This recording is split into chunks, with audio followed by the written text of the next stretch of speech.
Chapter 351 I did to him what he did to Tiger. Chapter 351 I did to him what he did to Tiger. The middle-aged bald man was very frustrated, unable to vent his anger. He looked at Chen Zhao in disgust. Is everyone in your college as rude as you? Suddenly, he felt a hot wave of air from behind. He turned around only to see a bloody mouth before him. Raw. Immediately, the middle-aged bald man felt death. The few strands of hair on his head swung in the wind. He sat on the floor and peed himself. Ha ha, all the people in the boxing club laughed. Wright stood right before the middle-aged man and looked at him from above. Mr. Burke, please mind your language and behavior. If you speak rudely to my people again, I'll chop you into pieces and feed you to the bear. Wright's words were too domineering. The middle-aged bald man did not even dare to utter a sound. Wright walked up to Chen Zhao. Chen, nice job. Chen Zhao was approved not just by the boxing club, but also by Wright. Don't think that an old woman in her 80s or 90s could not be hot-blooded. It would be too cowardly to reason obsequiously after being bullied. What happened inside? Why are these people carried out of the boxing club? They're from UCSF, right? Did they have a fight with our boxing club? Many students gathered at the entrance of the boxing club, watching a dozen people being carried out. Eveleigh and Normans were also at the door. Soon, they saw Chen Zhao walk out with Princess. Chen, come here. What? Chen Zhao approached Normans and Eveleigh. What happened to them? What do you mean? I saw them just now. They're from the UCSF swimming team. Don't tell me you weren't involved in their injury. Why are you so sure that I'm involved? I've emphasized this umpteen times, I'm a pacifist. Just then, a few members of the boxing club walked out. When they passed by Chen Zhao, they greeted, Mr. Chen, we're leaving. All right. Another boxing club member walked out. Mr. Chen, you're amazing. Another member came out. Mr. Chen, you'll be my idol from now on. Eveleigh and Norman stared at Chen Zhao. Pacifist. They could imagine that a fight had erupted because of the conflict between Chen Zhao and those from UCSF. Nevertheless, they did not expect Chen Zhao to beat all of them up. The students from UCSF were quite pitiful, actually. These poor kids probably thought that Chen Zhao was really a swimming coach. When Zanla Douglas was carried out, the onlooking students all exclaimed in surprise. Some of them recognized Zanla Douglas. Eveleigh knew him, too. She turned to look at Chen Zhao. You did it. Zanla Douglas' arms were distorted in an unnatural way and half of his face was swollen. One of his eyes had almost burst, and blood was continuously oozing out from his eye and mouth. Chen Zhao shrugged. He made me angry. What did he do? I did to him what he did to Tiger, Chen Zhao replied. Zanla Douglas was the only one more injured than Tiger. Tiger was sent to Chantilly Hospital. Chen Zhao planned to check on him. Just as Chen Zhao alighted from the vehicle, he heard someone call him. He turned his head and realized that it was Tim Walsh. Hi, Mr. Tim. Hi, Mr. Chen. Tim Walsh did not expect to meet Chen Zhao here again. He was very grateful to Chen Zhao for saving Hoffman. Of course, he also admired Chen Zhao. After all, Hoffman's vital signs had almost disappeared completely. Only Chen Zhao believed firmly that Hoffman was still alive. He not only insisted on his judgment but also completed an operation that a few surgeons together could not. Tim Walsh had asked a few experts about the situation. Almost all of them described the outcome as being unbelievable. A person pushed out of the operating room after a failed surgery was dead for sure. But Chen Zhao could save such a dead person. He even corrected the failed surgery and completed the entire process. It was truly unimaginable. Mr. Chen, I have a question to ask you. Are you free? What question? I've asked a few experts and they said that Hoffman shouldn't exercise, but you asked Hoffman to exercise suitably. Is it? Yes. Can you tell me who is correct? Arrange a checkup for Hoffman and then give the report to those experts, Chen Zhao said. I still have something urgent. I'm leaving. Bye. Tim Walsh was puzzled. Were there any changes to Hoffman's body? Why did he need another checkup? Chen Zhao entered the hospital and found 4 right away. Chen, why are you here again? To see weight leaders. No, my student is hospitalized. Help me to find his medical report. What's his name? 4 searched on the computer in her office. Tiger, 21 years old. 4 opened his medical report. Take a look yourself. Why is your student so badly injured? He fell down while drunk. Chen Zhao turned the computer monitor. When he saw the injury report, his heart sank. Although he did not cause Tiger's injury directly, he was definitely part of the cause. Left eye retinal detachment, vitreous hemorrhage, destructive corneal damage. Can't be repaired. Lens necrosis, don't think a fall can cause those. And also comminuted fracture in both arms. Was he hit by a car? For looked at Chen Zhao. Are you going to treat him? Yes. Need any arrangement? No, I'll tell him myself. Chen Zhao stood up and said, I'm going. Chen Zhao found Tiger's ward. His family was also there. Tiger was already awake. When he saw Chen Zhao, deep, indescribable sorrow appeared on his face. Today, he finally understood how big the difference between him and a professional boxer was. Anyway, he had already woken up on the ambulance. The accompanying boxing club member told him what had happened. Tiger also got to know Chen Zhao again. Zanla Douglas, whom Tiger could not even fight back, was defeated by Chen Zhao like a kid. Chapter 352, Choice. Chapter 352, Choice. Tiger, I said this before. Stop boxing. Can't you just go to class and study? Look at you now. Tiger's mom wiped at her tears. The doctor said that you need at least 2 to 3 years to recover. Excuse me. Chen Zhao walked up. Tiger, I have good news for you. A management company wants to sign you as their athlete. Tiger looked at him blankly. Mr. Chen, do you think I can still box now? Miss, can I talk to Tiger alone? Tiger's mom turned toward Chen Zhao. She didn't know how she should reply. Mom, let me talk to Mr. Chen. Fine. Tiger's mom finally got up and left the room. Tiger, do you know Rabid? Yeah, he's the top American sprinter and 14th track athlete worldwide. I'm his main doctor, Chen Zhao said. We also have an agreement. Last October, his injuries were similar to yours. He told Tiger about his and Rabid's story. I sponsored him with the condition that a portion of his earnings would go to me for 2 years. Tiger looked at him. Mr. Chen, can you heal me? Yes. In at most a month, I'll help you recover and also act as your temporary coach to train you. So you're saying that if I sign the contract, I can be like Rabid? Tiger grew excited. Rabid and I didn't sign any contracts. We just trust each other. But if he goes against our promise, I'll make him pay. Chen Zhao looked at Tiger. You too. I won't sign any lawful contracts with you. I can't promise that you can be more successful than Rabid either. I can only say that you'll stand in the ring again, stronger than before. Okay, I accept. Tiger agreed to Chen Zhao's suggestion without even thinking. Right now, he had no other choice. One option was not doing anything and recovering for 2 or 3 years. After that, his boxing career would be completely destroyed. After all, he was at the prime age now. 2 or 3 years later, he would be going downhill. The other option was accepting Chen Zhao's suggestion and gambling his future. Stay in the hospital for now. I already paid for all the bills. When you recover, we'll start the treatment. Also, I helped you find a management company. It's CAA, just like Rabid. Tiger felt that Chen Zhao was a stranger. From the first conflict to the later apology to going to Chen Zhao and asking for help, until now. He discovered that Chen Zhao was clearer about his future development than he was himself. The man even knew CAA. This was something a newbie like him didn't even dare to think about. Professor Fick, I have a test report here. Help me take a look. It's my son's newest report.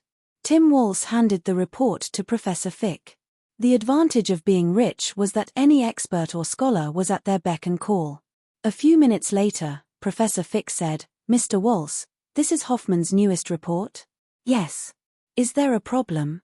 The report after the surgery by Hoffman's lifesaver? Yes, it's from today. Mr. Walsh, can you introduce me to that man? What's wrong? Tim asked, confused. I would like to learn from him. I can't even call myself a professor before him. Why? Tim Walsh was even more confused. From what he could see, Chen Zhao was young enough to be Professor Fick's student. Hoffman's heart surgery was very successful. You can even say that it's perfect. It's much more effective compared to the first surgery. His heart's shape is already close to the regular shape. The heartbeat is just a tad slower. This is because Hoffman's long-term lack of exercise caused his heart to be too weak. Judging from this report, Hoffman indeed should try some exercises. You're saying that Hoffman can exercise like regular people? Not yet. I still need to get some data so Hoffman won't over-exercise. Hearing Professor Fick's reply, Tim Walsh was even more overjoyed. Oh, you can ask the gentleman who performed surgery on Hoffman. He should be clearer than me about how to arrange exercises for Hoffman. Tim thought for a moment. It made sense. After Hoffman's surgery, that Mr. Chen had said that Hoffman should exercise. He was definitely the most familiar about Hoffman's condition. But how could Walsh find the man? He didn't have his contact information. It seemed that he could only ask Dr. 4. Tim went straight to the hospital and found 4's office. Dr. 4, hello. Mr. Walsh, hello. How can I help you? I wish to know Mr. Chen's contact information. I'm sorry. I can't give you his contact without his permission. Then can you help me ask about Hoffman's condition and how he should exercise? I'll ask for you. The next day, Chen Zhao received Wright's call. The UCSF swim team backed out of all men's events. Only the girls remained fighting. They'd probably destroyed the men's egos and were too embarrassed to continue. This was quite big news. It spread throughout all the University of California schools. The guys of the UCSF swim team went to the boxing club to cause trouble but got beaten up instead. The leader of the UCSF team, that middle-aged balding man, never went back to school after that day. Since Eveleigh was the main organizer of this year's sports event, they wouldn't go easy on the others. It was especially so with someone as authoritative as Wright. On the day of the opening ceremony, Chen Zhao went to the stadium to watch as well. Wright stood alone in the center of the huge stadium with Princess. She announced the start of the competition through the microphone. It was only a school-wide event, but they weren't any less professional than official competitions. There were many events too, including track, swimming, weightlifting, ball sports and more. There were at least 100 events with thousands of students participating. Many students from the 10 University of California schools were at a professional level. The entire campus was filled with the athletic spirit. As soon as Chen Zhao walked out of the stadium, he was stopped by a few girls. Is Eveleigh really this cowardly? Do you think you can get more gold medals by hurting the guys on our swim team? They're not our only swimmers. Our women's team is stronger than the men's. We'll show you tomorrow just how good we are. Chapter 353, A King's Grandeur. Chapter 353, A King's Grandeur. Chen Zhao smiled. Do these ladies even know what actually happened? Forget it. They can do whatever they want. Looking at these naive girls, Chen Zhao could not bear to tell them the truth. He would rather let them live in their own world. Chen Zhao left the stadium. Eveleigh found him. Why are you here? Are you not watching the competition? I'm a sports idiot. I'm not interested in the competition, Chen Zhao said lightly. Eveleigh was speechless. What did the sports monster, someone who could break world records at any time, just tell her? Your words will make all the athletes in the world feel ashamed of themselves. By the way, you see those girls? Chen Zhao pointed at the UCSF female swimming team in the distance. Why? You like one of them? If any of them is in the same pool as you, beat the shit out of them. Did they make you angry? They just taunted me. Eveleigh glanced at Chen Zhao. What a narrow-minded person you are. Meow, meow. Eveleigh lowered her head.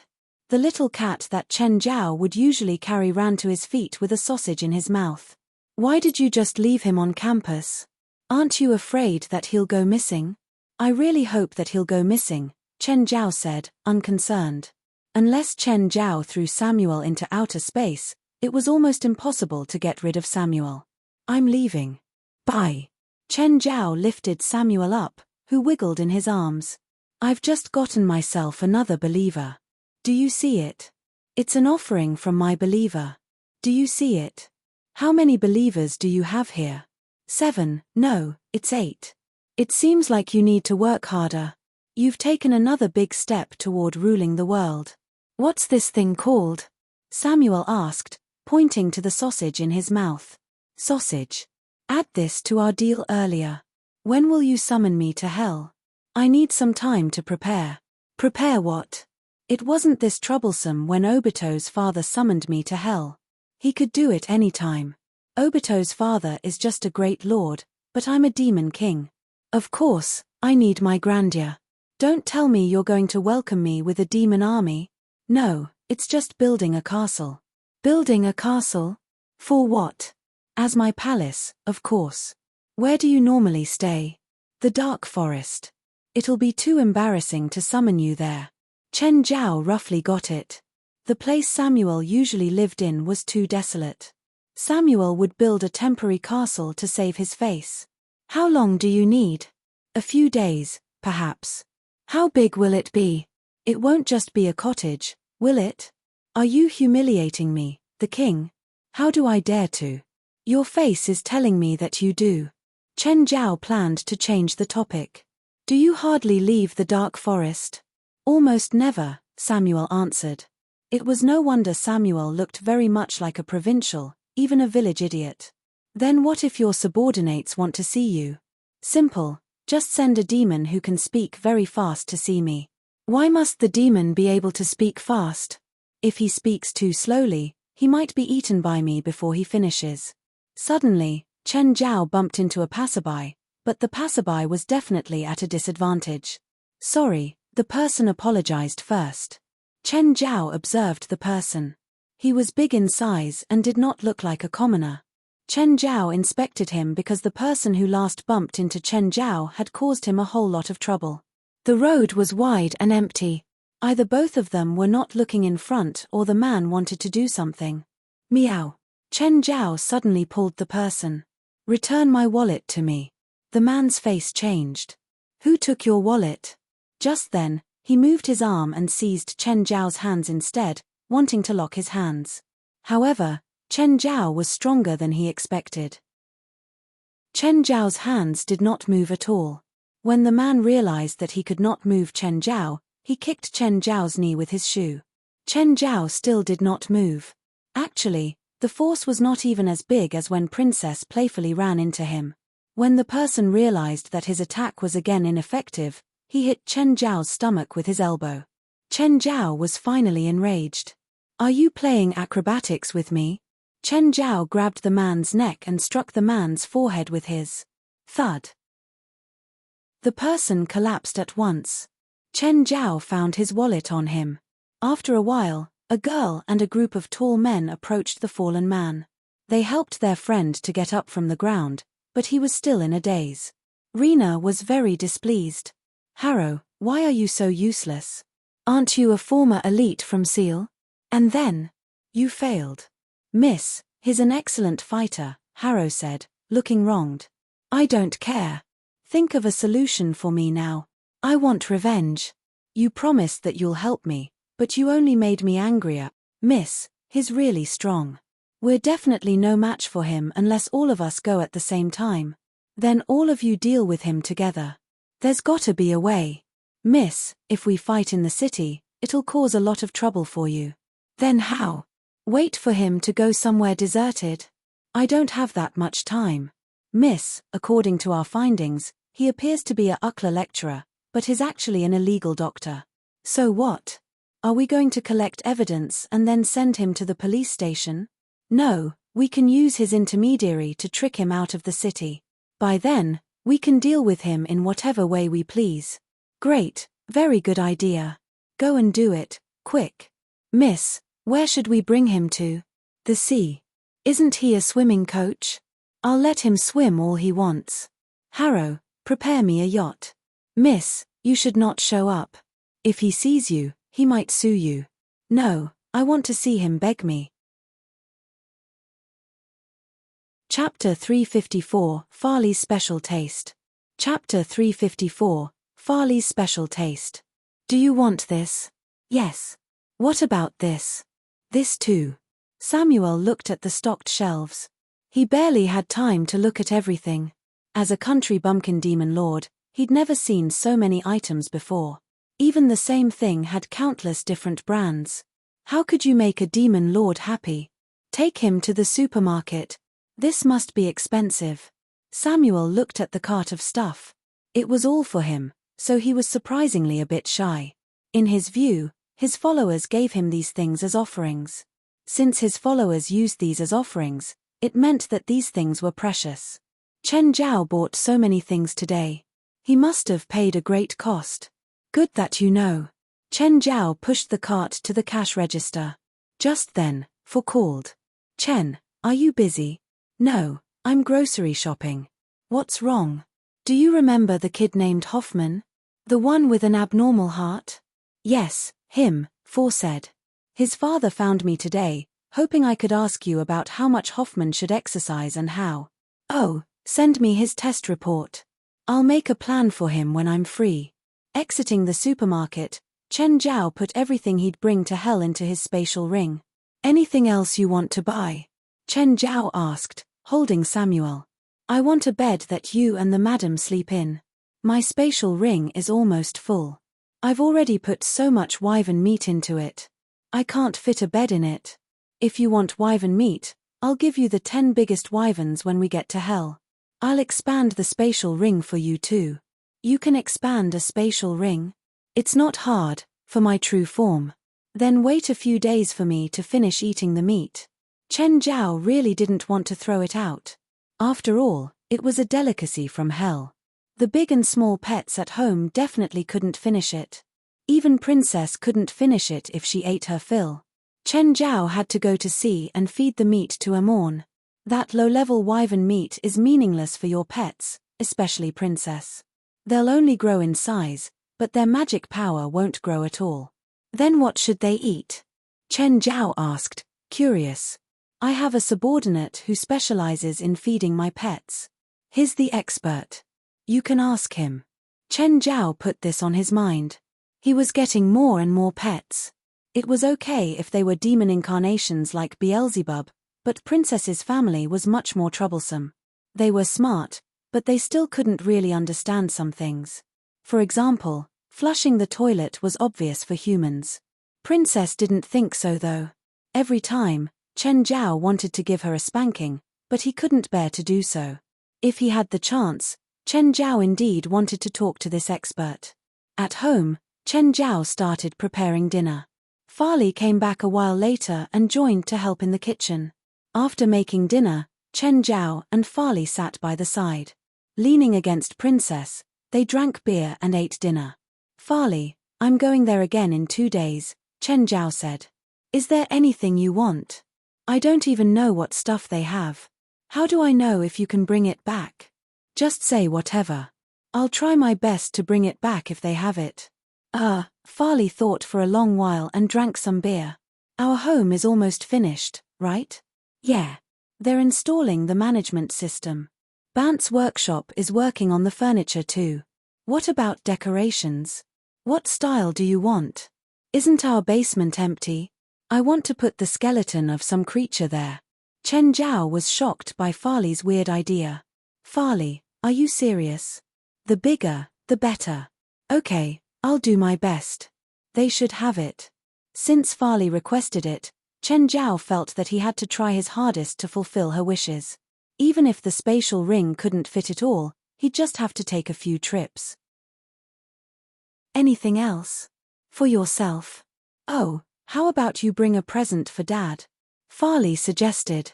What does he like? I don't know. Bring whatever you think is suitable. I'll think about it. Just then, Ethan called. Hey, Chen. There's a client. I drank alcohol, Chen Zhao said. It was only 2 cans of beer, but he felt like he should still make it clear. The client offered $100,000. That much? Chen Zhao arched an eyebrow. What's wrong with him? I don't know. He's unwilling to say. Will you take it? Yes, Chen Zhao said without hesitation. He's at Rolmar Pier. Chen Zhao knew that Rolmar Pier was all for yachts. He couldn't figure out why the client would be there. Okay, got it. Chen Zhao shoveled food into his mouth. Fali, I have a client. I gotta go.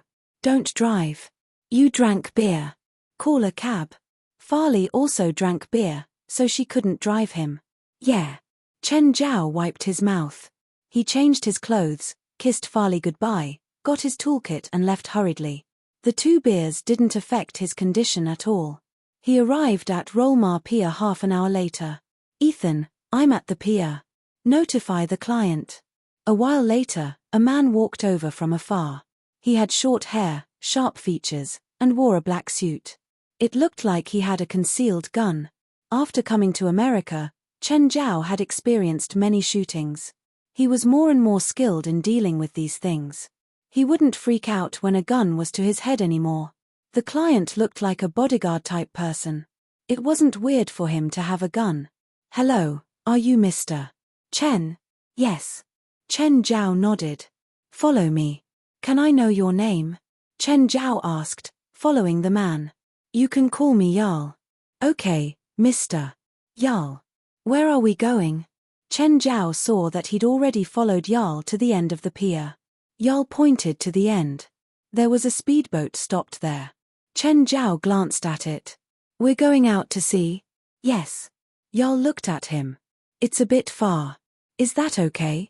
For $100,000 it was obviously okay. I'm pretty good at swimming.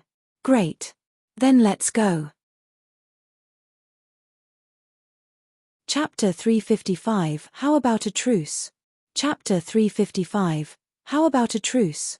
Jarl operated the speedboat and they advanced quickly out to sea. After almost an hour, Chen Zhao saw a yacht in front of them. Chen Zhao guessed that it was their destination. Who was his client? A rich person who had played too much in a yacht party? Or a rich person who had accidentally injured someone? The speedboat approached the yacht slowly. A ladder dropped down from the yacht. Jarl asked Chen Zhao to climb first and he would follow. Chen Zhao climbed onto the yacht and saw many bodyguards. Counting, he realized there were 12. He guessed that the owner of the yacht must have some status. Indeed, he had never seen a person with so many bodyguards. Even Risfar would usually only have 4 bodyguards with him. All the bodyguards here had standard equipment, black suit and sunglasses. They stood with their arms crossed. They looked pretty fearsome, at least intimidating. Where's my patient? Just then, a woman walked out from the awning on the upper deck. Because it was already late, Chen Zhao could not see her face clearly. He only felt that she should be quite young. Aren't you surprised to see me? The woman asked. Who are you? Chen Zhao looked confused. Do we know each other? Have you forgotten? We met this morning outside the Ukla Stadium. Can't remember. Chen Zhao shook his head. Are you sick? You're the one who's sick. You're not sick. Then who's sick? Rena's lips twitched. Looks like you still have no idea what the situation is. What situation? Chen Zhao was still puzzled. Suddenly, he realized something. Am I abducted? Haha. You finally got it. You're not as stupid as I thought.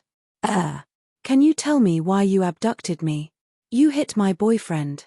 Do you know how much effort I've put in to let Ailsand be my boyfriend? How dare you make his handsome face swell?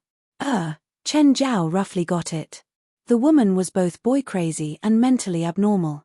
Then what will you do now? Kill me.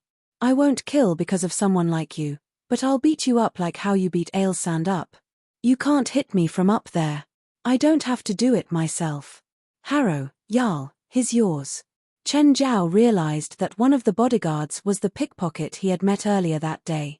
So the conflict earlier had been arranged too. Nevertheless, the woman had probably underestimated Chen Zhao at that time. Just then, Jarl kicked Chen Zhao from the back and Chen Zhao fell forward. The 11 bodyguards in front surrounded him and began to hit him. Chen Zhao curled up into a ball and protected his head with his arms, allowing them to attack. All the 12 bodyguards were carrying guns. No matter how strong Chen Zhao was, he could not afford a head-on conflict. With just their hands and feet, the 12 bodyguards could hardly deal any damage to Chen Zhao. Anyway, Chen Zhao decided to submit for the moment. Keep hitting me, let me rest for a while. After Chen Zhao was beaten for a few minutes, Rina finally came down from the upper deck. Lift him up. With his head slanted, Chen Zhao was carried up by 2 bodyguards. Rina walked up to Chen Zhao, her face filled with arrogance. She lifted her hand and slapped Chen Zhao's face. How was it? How do you feel now? Did your bodyguards not have dinner? They didn't use much strength. Rina went closer to inspect Chen Zhao. Jarl, Harrow, he doesn't look injured. Miss, don't go too close to him. Just then, strength erupted from Chen Zhao's arms. The 2 bodyguards who were carrying him suddenly felt an irresistible power which flung them out. In the next moment, Chen Zhao had already broken free. He immediately seized Rina's neck. All the bodyguards' hair stood up in fright. They drew their guns at once and pointed at Chen Zhao. Let the miss go, now. We're all adults. Can you not be so naive? Chen Zhao rolled his eyes. I suppose you're all excellent shooters. At such a close distance, you should be able to hit my head easily. Chen Zhao took back one of his hands, but he lifted Rina up by the neck with the other hand. Rina almost suffocated as she kicked her legs wildly in the air. Let her go. We'll let you leave. All the bodyguards stared anxiously at Chen Zhao. Throw your guns into the sea, Chen Zhao instructed. Everyone. The bodyguards threw their guns without hesitation. Only then did Chen Zhao put Rina back onto the floor. In the 10 seconds or so, she really thought that she was going to die. Chen Zhao laughed and turned Rina's face toward him. Darling, look, the situation's been turned over. Rina's face was filled with anger. Gritting her teeth, she looked at Chen Zhao. I will kill you. We've already dropped our guns. Now let the miss go. How would I know if you still have guns with you? Remove your suit and throw it into the sea. The 12 bodyguards removed their jackets very soon, but Chen Zhao was clearly not satisfied. Remove your shirt too. Also remove your pants. The bodyguards looked at each other and then at Chen Zhao. Chen Zhao's hand was still placed on Rina's neck. They were really not confident that they could save Rina from him. They had seen Chen Zhao's unusual strength. He had lifted Rina into the air with just one hand. His single-arm snatch was at least 100 kilograms. A lever was used in a normal single-arm snatch. Usually, a person who could lift a 200 kilograms barbell might not be able to lift a 50 kilograms object vertically with one hand. But Chen Zhao did it. Therefore, if Chen Zhao wanted to crush Rina's neck bones, he only had to use a bit of strength. What are you waiting for? Remove it. The 12 bodyguards had no choice but to remove their pants as well. They only had their underwear left. Remove your underwear too. Chen Zhao made another request. This is too much. Fine. Chen Zhao also did not want to see 12 naked men. If they were to wear red cloaks now, they would become Spartans. Forget it. Gimme a dance. Suddenly, Jarl charged forward and pulled Rina's arm. Chen Zhao wanted to pull Rina back, but another bodyguard bolted forward and kicked Chen Zhao.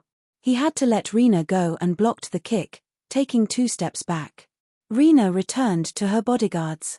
After regaining her safety, her eyes were burning with fury. In fact, the 12 bodyguards, after being teased, were also mad. How about a truce? Chapter 356, Why does the rabid dog bite people? Chapter 356, Why does the rabid dog bite people? Kill him. Rina yelled in fury. Finally, Harrow moved first. He was probably the angriest of them all. He'd been humiliated by Chen Zhao twice today. However, Chen Zhao took advantage of his impulsiveness. He grabbed Harrow's arm, his other hand going for Harrow's waist. He lifted the man up and slammed him on the deck. Harrow coughed out blood. He couldn't get back up anymore. Chen Zhao rolled his neck. Thanks for helping me warm up earlier. It won't be just warm up later, Jarl said coldly. You better get ready for staying in the hospital for half a year. The two bodyguards attacked Chen Zhao from the left and right. Chen Zhao could only block them. Real fighting wasn't like in action movies. He couldn't fend off attacks from two men, especially if they were fighting experts. Chen Zhao could only choose to block one side.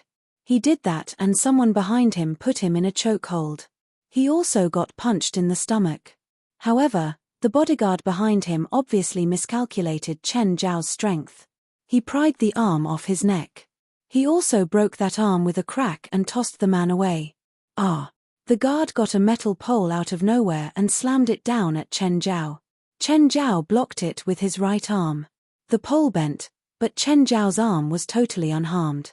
The bodyguard's face was written with shock. This could only happen in movies. He'd blocked the metal pole with his body and broke the pole instead. Rena was dumbfounded too. Was he human? You better get something sturdier.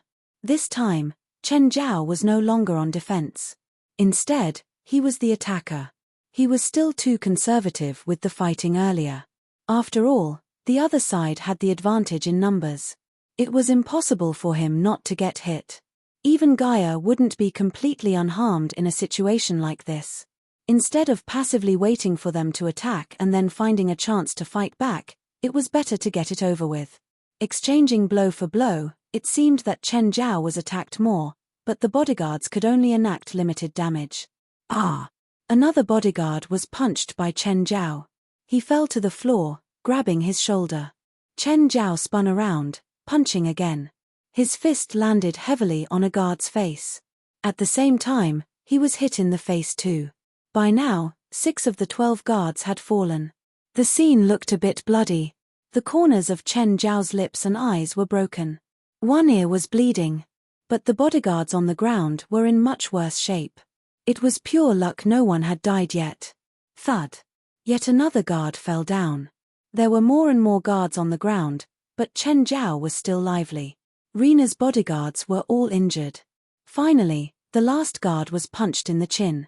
He spun 360 degrees and couldn't get up again. Chen Zhao looked at Rena. She was curled up in a corner, staring at him in horror. After the fight, Chen Zhao was honestly tired. He hurt all over. This was different from the fight with the swim team a few days ago. He was completely tired. These bodyguards were all skilled fighters. Their techniques weren't any weaker than Chen Zhao. They only lacked in the ability to take hits and force. For every man that Chen Zhao sent down, he had to get hit many times. He smiled at Rena. Isn't it surprising? Isn't it exciting? If you dare. Crack. Chen Zhao slapped Rena, making a side of her face swell up immediately. Feel good. I'm going to tell my dad. Here's your phone. Call your dad. Rena indeed picked up her phone and called someone. Chen Zhao snatched it over. A deep voice came from the other end. Who is it? Who are you? You called me, but you don't know who I am, the other person asked, confused. Okay, I'll get straight to it.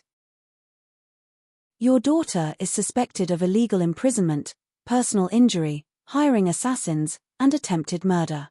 What do you think we should do? What are you talking about? Chen Zhao handed the phone to Rena, who immediately started crying.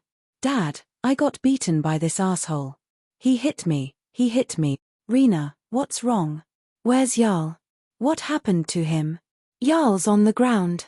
Your bodyguards are all on the ground. Whoa, I don't want these failures anymore. Do they have a lot of people? Just one, Rena sobbed. Dad, I want to kill this asshole. Kill him for me. Where are you right now? A boat. Give him the phone. Gritting her teeth, Rena looked at Chen Zhao and unwillingly handed the phone over. Hello, sir. What can I call you by? If you can hire 12 bodyguards for your daughter, you can definitely find out who I am. I'm asking you how to take care of this, or I'll just throw your daughter into the sea to feed the sharks. Fine, how much do you want? $500,000. Chen Zhao didn't know the other party's bottom line. He wouldn't be satisfied if he asked for too little. But if he asked for too much, it could go from asking for compensation to kidnapping for ransom. Rena and her bodyguards weren't a gang. He wouldn't be able to keep it under wraps if he killed them all. After all, he'd come because of Ethan. If he killed these people, Chen Zhao's life would be ruined too. Chen Zhao was mostly logical. No problem. Chen Zhao received an answer quickly. The man didn't hesitate, as if $500,000 wasn't any money. Chen Zhao kind of regretted asking for so little. But I don't wish my daughter to have any injuries. I slapped her. Thanks for teaching Rena a lesson. Chen Zhao couldn't tell if this was genuine or sarcasm. He was physically and mentally exhausted after the fight. He sat on the deck, applying ointment onto his face. Rena sat in the corner, hugging her legs and crying. The boat landed and someone was already at the pier for Rena. It was a tall and sexy woman with 2 bodyguards before her. Sister. Rena jumped straight into the woman's arms. The woman studied Chen Zhao, who'd just gotten off the boat, with cold eyes. She handed him a check. This is yours. Thanks. Chen Zhao took the money and started to leave. Just then, the woman said, the Floy family isn't so easy to bully. Chen Zhao glanced back at her. Do you know why dogs with rabies bite people randomly? The woman's eye twitched. Because it can feel death coming and wants people to die with it. Seems like you understand this too. Chapter 357, You aren't going to kill me, are you? Chapter 357, You aren't going to kill me, are you? Sis, are we just going to let that jerk off? Rena roared. His words are clear enough. Our family isn't big. If we enrage him, he'll surely kill our people, Rhea said. Our family is rich. Why should we be scared of him? We can kill him, but he can kill one of our people. It's not worth it. Rhea looked at Rena. So this is over? Rena asked, not willing to give up. Yes, it ends now. Why would you provoke such an insane person? I'm tired. I'm going back to sleep. Rena turned around and left. Unlike the young Rena, Rhea was much more rational. Given that Chen Zhao could defeat Rena's 12 bodyguards, he could certainly kill anyone he wanted. Perhaps they could kill Chen Zhao with their clan's power, but what would happen before that? Nobody would want to go near a red-eyed mad dog. Their family motto was to keep a low profile. Enemies that were not irreconcilable should not even be treated as enemies. In this society, nobody could kill a person easily. Even illegal gangs might not dare to, because killing a person required careful handling. Burying the corpse was far from being sufficient. If the clues were not all removed, they would be discovered without difficulty. As a clan that had been passed down for dozens of generations, they upheld their low-profile ideology very seriously. Rhea took out her phone. Dad, it's over. Yes. How's Rena? She wanted revenge, but now she's tired and resting. How's Jarl and the others? Very severely injured. They're all in the hospital. Then who would protect Rena? I don't have enough men with me. Also, if you send more people here, I'm worried that she'll find that person again. Small conflicts don't matter, but if we really enrage that guy, can we buy him? He's too expensive. It's not worth it to hire him as a mere bodyguard. Then bring Rena back. Only if she's willing to leave. Is there no solution? Let me think. Rhea rubbed her forehead. Please, end this quickly. Don't let Rena create more trouble. Just when Chen Zhao reached home, he received a call from a stranger. Mr. Chen. You are. I'm Rhea. We met at the dock.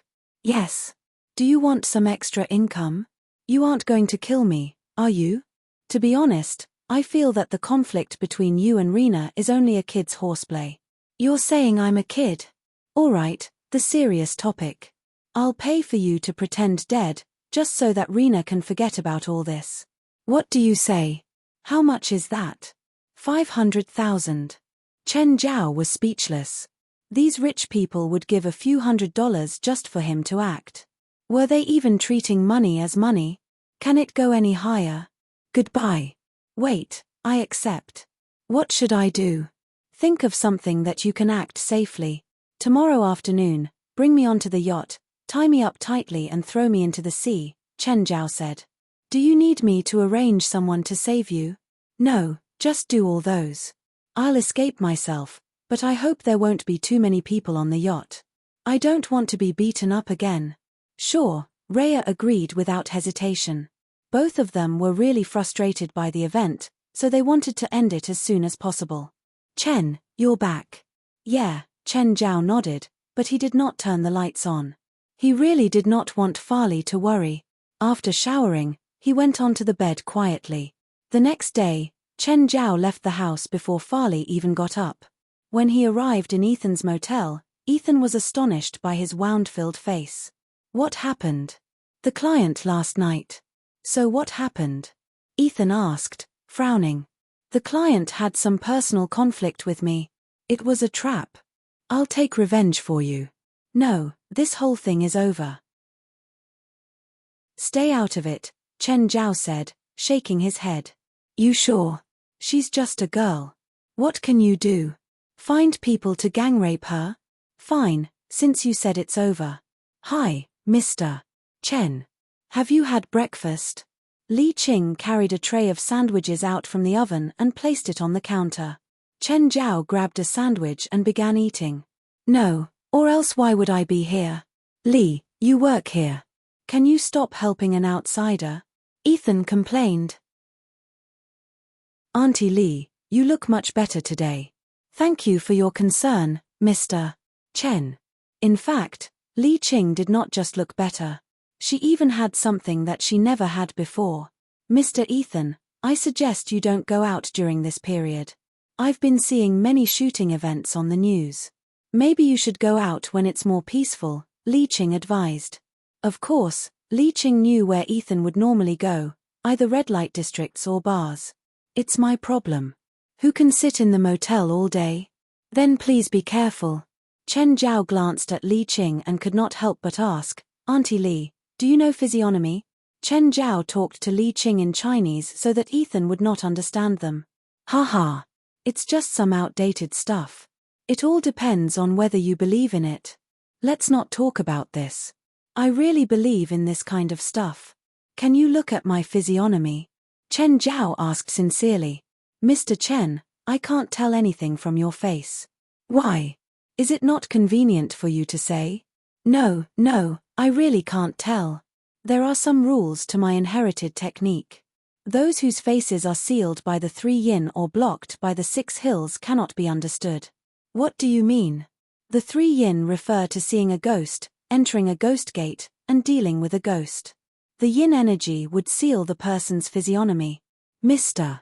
Chen, you must have done one of them, right? Then what are the 6 hills?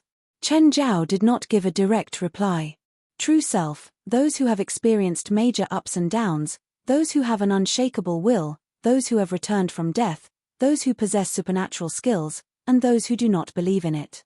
Apart from true self, the other 5 are unpredictable, not within the control of destiny, and therefore cannot be understood.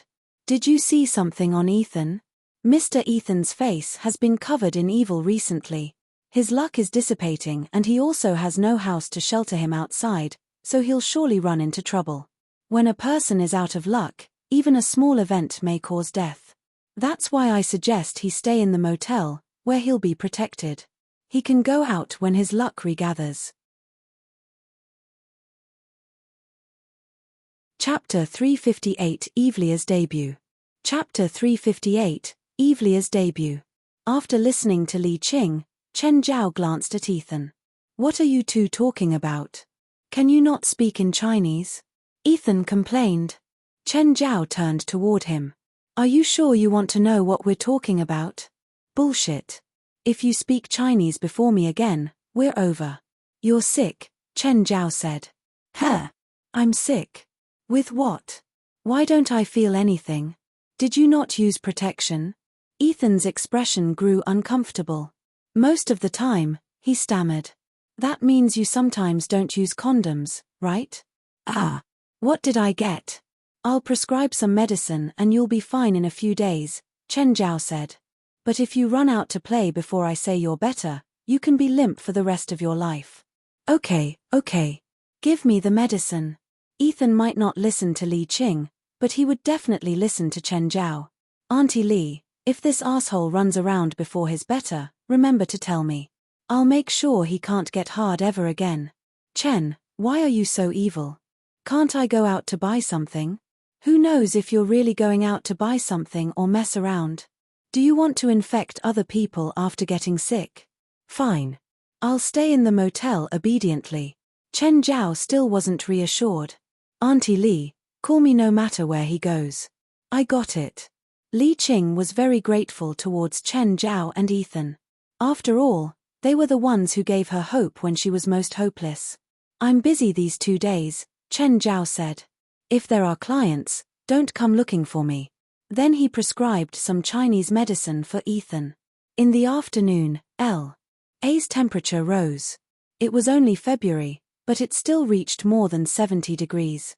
When Chen Zhao got to Ukla, the entire campus was heated up. Many students from the other schools came to cheer on their schoolmates. Eveleigh already found Chen Zhao in the crowd. It wasn't because he was eye-catching, but he stood out. After all, he had so many pets with him. Princess was even more attention-grabbing. You got beaten up. Eveleigh looked at Chen Zhao's face in surprise. He had a bandage on the corner of his eyes and there were bruises on his cheeks too. Norman's was curious who could beat Chen Zhao up like this. And where were the people who'd done it? I fell, Chen Zhao said carelessly. Eveleigh remembered their first meeting on the train. He'd also looked like this and had the same answer. How come you're still here? There's still an hour before the meet. Eveleigh wasn't nervous at all. She seemed very calm. Some people were skilled but would get nervous in public events and perform poorly. You should go prepare, Chen Zhao said. Just then, some students walked over. Sir, can I take a picture with Princess? Of course. Chen Zhao nodded, making a welcoming gesture. The students were a bit scared when they approached Princess. But after a girl hugged Princess, the other students grew braver. They made all sorts of weird poses. This caused some consequences. More and more people went to take pictures of Princess. Black Ma and White Ma grew dispirited. They hung their heads low listlessly. Woof. That bitch. It's all because of her that no one cares about us anymore. Black Ma looked at Princess, baring his teeth. I can't stand this. White Ma was jealous too. Can I take pictures with these two big dogs? Woof, woof. White Ma and Black Ma were instantly alive again. They enthusiastically responded to the student's request. Seems like the humans still have good taste. They must have sensed the noble mammon blood in us. Meow. You two are an embarrassment to all demons. If Mammon knew that you two act so desperate to get humans' love, he'd definitely cough out blood in anger. Samuel looked at them with disdain. A woman suddenly saw Samuel standing on Chen Zhao's shoulder and yelped. Wow. Such a cute kitty. He's too cute. Can I hug him? Meow. Do you see that? I took over another human. Yet another human has been conquered, haha. My noble plan will soon be realized. Your Majesty, where's your restraint? They finally reached the natarium, but there was a bigger audience than imagined. This was a standard natarium that could seat 5,000 people. Swimming was a pretty popular sport in America, so there were many observers. Chen Zhao could barely find empty seats for his family. Mr. Chen, here, come sit here. The boxing club members waved at Chen Zhao enthusiastically in the distance. They didn't seem to have any seats near them, but they knew to use their strength and kick out 3 guys next to them. Chen Zhao sat in the seat the boxing club made for him. Princess and the others followed suit. Grant also came to the pool. He knew that Eveleigh had hired Chen Zhao as her coach. He wanted to see if Chen Zhao was actually an effective coach. UCLA's swim team was average.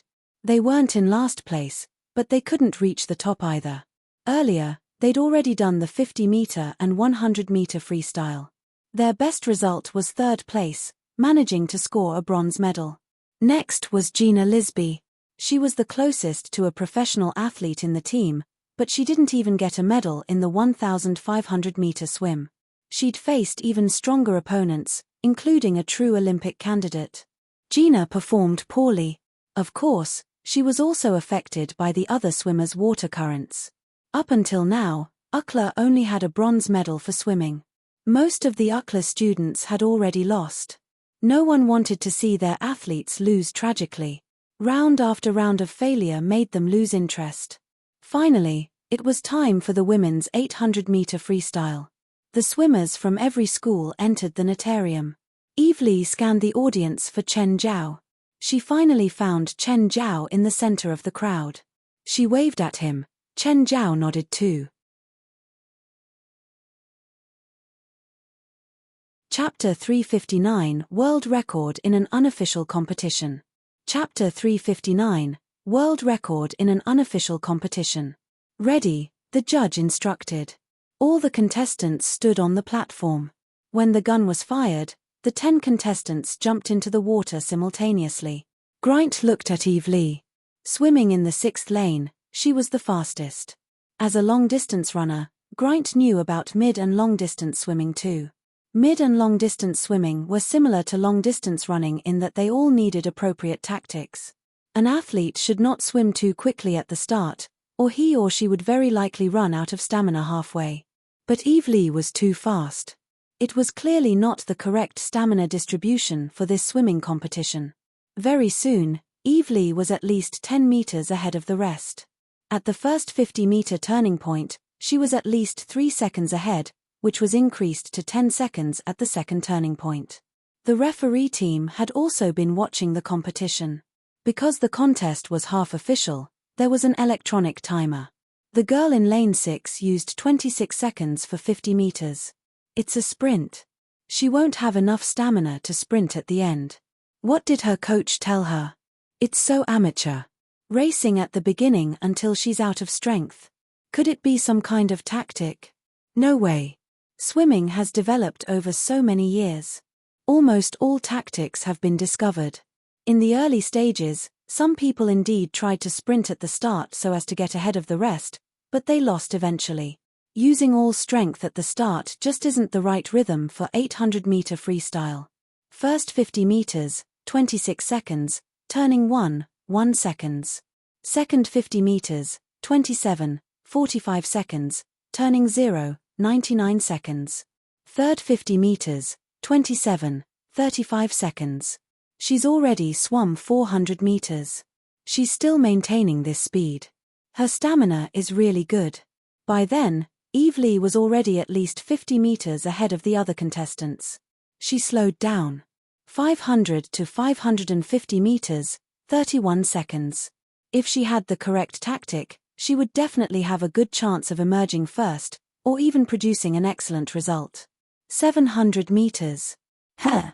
She sped up again. That's fast. 26, 5 seconds. She's sprinting again. Where did she get the stamina? What? How could she be so fit? Finally, Eveleigh finished the race first. Everyone in the referee team stood up, staring at her in disbelief. The result had yet to be displayed on the electronic screen because none of them could believe their eyes. Eveleigh also looked at the screen, waiting for the result. Finally, after 10 seconds or so, the result appeared. 7 minutes, 59 seconds and 89 milliseconds. The audience was stirred up. This is fake, right? Impossible. How could this happen? Is this result very good? Someone asked. Are you a fool? Do you know what's the world record? What? 8 minutes and 11 seconds. If the result is real, then this girl would have created a miracle.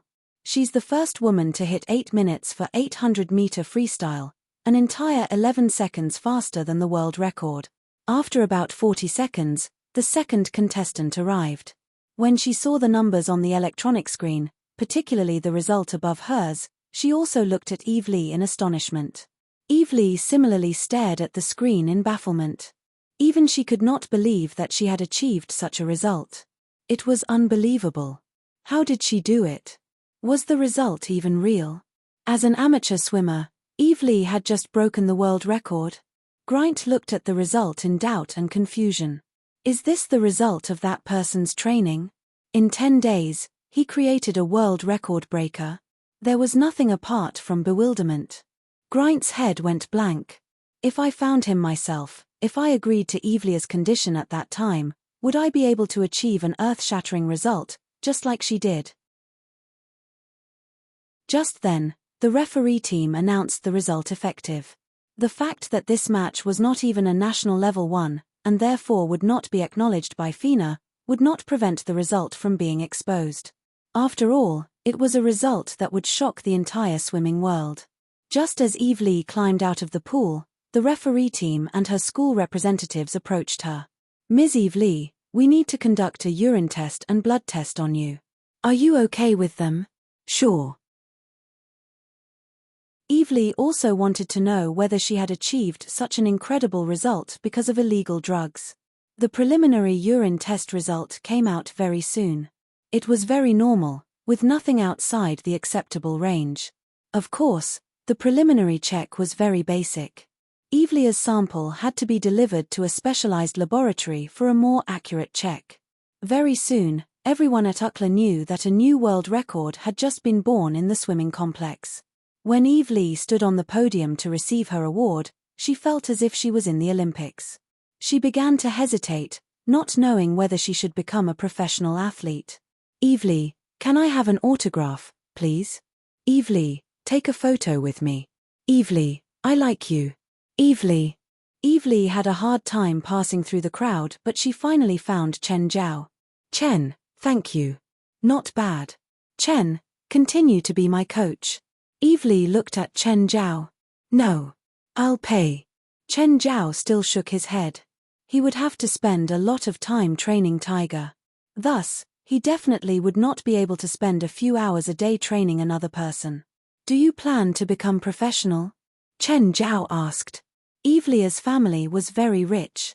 After all, 200,000 was not something that a middle-class family could afford.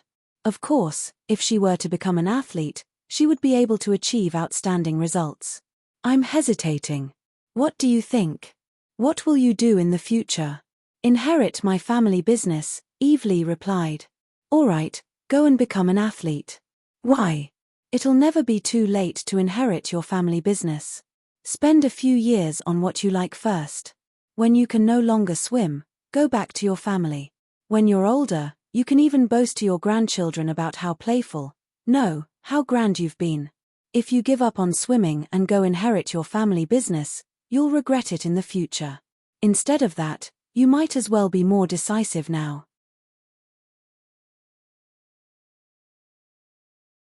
Chapter 360, Dead. Chapter 360, Dead. Del, come to UCLA. I need to go out for 2 days. Help me look after Princess and the others. Oh, help me find some things too. I have an emergency. A while later, Del came over and drove Chen Zhao's RV away. Chen Zhao kept Samuel by his side though. Then he went for the pier. Rhea was already there waiting. You really came? Rhea was quite surprised by this Chinese man who could risk his life for money. You sure you won't take the chance to kill me, right? Chen Zhao really couldn't resist the temptation of $500,000. He could earn all that just by acting. How could he refuse something like this? There was danger, but the reward was high too. Rhea suddenly stabbed at Chen Zhao with a dagger. Chen Zhao reflexively grabbed it. The blade slipped past his fingers and Rhea's wrist cracked. Chen Zhao had dislocated it. Let go. Rhea was in pain. Chen Zhao let go and took 2 steps back. What are you doing? I just wanted to say that I can't beat you, so you can trust me. Rhea popped her wrist back in place. She seemed practiced. You're too extreme. I thought you were actually trying to kill me. If I really wanted to kill you, Rhea said, I would have a dozen snipers around here. You wouldn't be able to run. Ah. Is your wrist okay? I can heal it for you. It's okay. Let's go. Rhea led Chen Zhao onto the boat and they set sail. She looked at the cat in Chen Zhao's arms. You sure you want to bring it? Chen Zhao brought Samuel because he wanted to go directly into hell. It was also to be guarded against Rhea. If she really wanted to kill Chen Zhao, he wouldn't show any mercy. He'd have Samuel activate his territory pollution directly. He's my guardian angel. Chen Zhao petted Samuel's head. Are you ready? I'll tie you up later. Sure. Just don't use chains. If he struggled, he could break regular hemp or nylon rope. But if he was actually chained up, he'd be fucked. Act realistically when my sister comes up later. If she sees through it, I'm not going to pay. Of course. I'll make sure everyone thinks I'm dead. Another boat approached from the distance. Rhea tied Chen Zhao up. See if this is tight enough. It's good. To be honest, Rhea wanted to see how Chen Zhao would escape too. She'd prepared and tied the rope herself. It was different than those escape artists. It seemed like Chen Zhao wasn't worried at all. Rhea couldn't figure out where his confidence came from. The two boats met. Rena and some bodyguards boarded Rhea's boat. Why is he here? Rena was taken aback when she saw Chen Zhao tied up on the deck. So you can take your anger out on him, Rhea said. With your order, I'll throw him into the sea. Rena hesitated. Wait, I want to talk to him. Chen Zhao looked up coldly at her. I don't want to talk to you. Do you want to live or die? Rena looked at him, still unable to suppress the angry fire in her eyes. Thinking of the humiliation she endured last night, she was furious. Even though she'd caused it herself, she was still angry. Chen Zhao was the first person who hit her in her entire life. What do you want now? Be my swim coach and I'll let you go, Rena said. Behind her, Rhea froze. She never imagined that Rena would make this request. How could he be a coach? Rhea had investigated. He seemed to be a doctor. Rhea didn't know, but as a swimmer, Rena had participated in today's meet and even the same event as Eveleigh. How could she not know? Chen Zhao's student not only won first place, but she'd also created such a shocking record. Rena looked at Chen Zhao with blazing eyes. If Chen Zhao could be her coach, she'd also be the one watched by thousands. The entire world would know her name. She would be the brightest star of the swimming circle. Every girl had their own dream and Rena wasn't an exception. She'd once thought that she was good enough. She was the most popular girl at UCSF and thought that she was the center of the swim team. She anticipated becoming the center of attention again in today's meet. But the result was completely different. She didn't become the focus. She was only in the background to make the star more obvious. She was under Eveleigh and her record. Eveleigh was the first woman in the world to swim under 8 minutes for this event. Rena was very jealous and she asked around. Eveleigh's swimming had always been average. She couldn't even reach a professional level, let alone break a world record. But 10 days ago, she hired Chen Zhao as her coach and had today's shocking result. Rena also wanted to enjoy this fame. After the meet, she looked for Chen Zhao. She didn't expect that her sister had captured Chen Zhao. How much did that Eveleigh give you? I won't give you any less. Chen Zhao rolled his eyes. No matter how much money, it couldn't be easier than today's money. Don't even think about it, Chen Zhao said gravely. I'd rather die than be your coach. You really think I won't kill you? I don't need you to do it. I'll do it myself. Chen Zhao stood up, making Rena retreat in fear. She knew how good Chen Zhao was at fighting.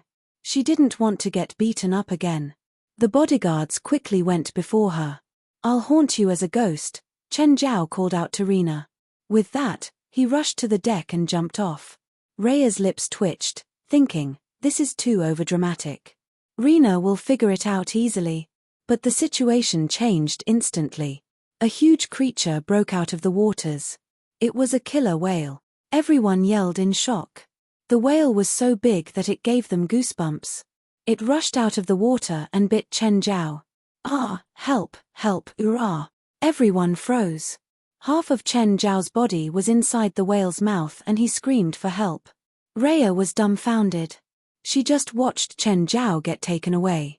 A blood-red trail was left in the water. Finally, the whale sank into the water with Chen Zhao.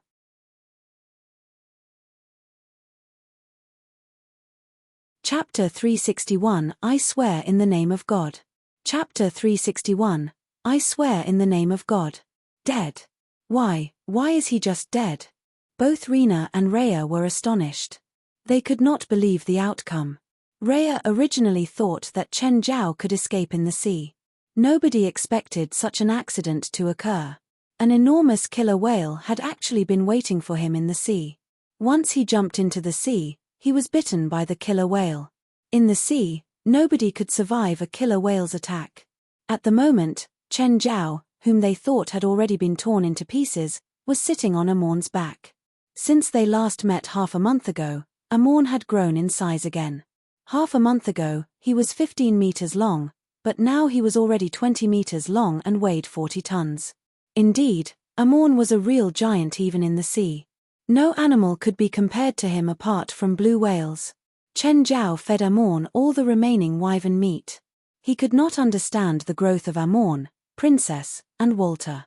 Since Princess became a hybrid demon, she had been growing at an increasing rate. Compared to her, Walter's growth was much more normal. Of course, he was only normal compared to Princess. Nevertheless, their growth was still too weak before Amorn. Chen Zhao had asked Del to get him some fake blood props which looked really realistic. The people on the yacht must be thinking that he was dead. It was about time to go to hell. Chen Zhao lifted Samuel and said, "Samuel, summon me to hell." Immediately, the sky darkened. Chen Zhao realized that he was in the sky. But what was below his feet? It was a whale. It was a whale whose fin was bigger than its body, an enormous whale that was soaring in the air with its flippers. The whale below his feet, which was over 100 meters long, was Amorn. Amorn was also stunned. Why am I back in hell? It's so tiring. I only want to float in the sea, not fly in the sky. Forget it. Let me fall to death. Chen Zhao was similarly stunned. What was happening? When he was summoned in the past, there were also other demons beside him, but none was summoned to hell alongside him. Moreover, the demons in the human world should be projections. Amorn's true body should be somewhere in hell. Was the whale below Chen Zhao Amorn's true form or just a projection? Amorn, it's not the time to give up. Land first. After I go down, you can fall to death yourself, Chen Zhao said gently. If it was Beelzebub or someone else, Chen Zhao would not be worried. However, it was Amorn. Chen Zhao was really anxious about his own safety. But I don't want to move my wings. It's too tiring. Chen Zhao could feel the two of them falling at an incredible speed. Samuel, where are you? Come out, I'm going to die. Amorn, calm down. Think about it. When I return to the human world, you can stay in the sea again. Aren't you happy? Aren't you delighted? When are you returning? After a day. A day. It's so tiring. Forget it. Let me die now. Chen Zhao really did not know how Amorn had managed to survive until today. Chen Zhao cursed Amorn in his mind. Suddenly, a shadow spread out from the forest below them and crept to Amorn's shadow on the ground. Then, Amorn's body stopped in the air. He was clearly overjoyed. This feels amazing. I can stay in the air without using any strength. The shadow below them turned into a solid hand, which extended toward the sky and supported Amorn on it. Amorn's 100-meter body was large enough, but he looked as tiny as a bean sprout on the palm. As for Chen Zhao, he was as insignificant as a speck of dust. Chen Zhao climbed down from Amorn's back and stepped onto the shadow-transformed palm. It felt as real as if he were standing on land. The shadow palm lowered gradually and finally dissipated into nothingness. Amorn lay on the ground, motionless. It's great. I'll just rot like this. Chen Zhao rolled his eyes and ignored Amorn. He was deep in a dense forest. Suddenly, the trees around him turned alive. Trees of varying heights turned into tree monsters. Their branches became arms and their roots became legs. They all looked pretty old, with vines dropping down like an elder's beard. Even their leaves were yellow and withered. Lost soul, this is the kingdom of the sublimes, in which sleeps the supreme king. You shall be sacrificed, with great honor, to our king, the highest award one could receive. Please accept your fate. Fuck off, he's my guest. Suddenly, a deafening roar was heard from the depth of the forest. The tree monsters quickly rooted in fear and turned back into trees, as if they had never appeared. It felt great to have a superior protector. Hey, one of you, come and lead the way. Where's your boss? Mezahi, bring him to me. I promise I won't eat you. I swear in the name of God. A face appeared on the trunk of the old tree monster and said to the depth of the forest, Dear King Samuel, your petty servant is but old and unable to leave this land. Please forgive me. Only a fool would believe a demon king who swore in the name of God. Show me the direction. I'll go myself, Chen Zhao said. Honored guest, the path where the shadow grows shall lead you to our hibernating king. Where the shadow grows. Chen Zhao inspected his surroundings. He realized that some of the soil was especially dark, as if someone had spilled some ink on it. The further he walked along the colored path, the darker the soil became. After a while, Chen Zhao saw many skeletons, presumably from different kinds of organisms, on the ground. Suddenly, a huge carcass appeared before him, which was even bigger than Amon's true form. The carcass was filled with wounds and Chen Zhao could not tell what it was. From its injuries, it should have just been killed within the last few hours. Chen Zhao stopped and stared at the carcass. Suddenly, the belly of the carcass was opened and a black shadow charged out. Samuel. Samuel's true form was not as big as Chen Zhao had expected. He looked just like when Chen Zhao had first summoned him, except that he now had a single horn on his head and a pair of wings on his back instead of a single wing. Samuel? Human, you're finally here. Aren't you hibernating? Chen Zhao asked. Yes, I hibernate for 6 hours every day. That's called hibernation. Chen Zhao was speechless. It was just normal sleep. To him, anything less than a few hundred or a few thousand years should not be called hibernation. Stop the nonsense. Give me the offerings. Wait, where's the castle? Didn't you say that you've specially built a castle to welcome my arrival?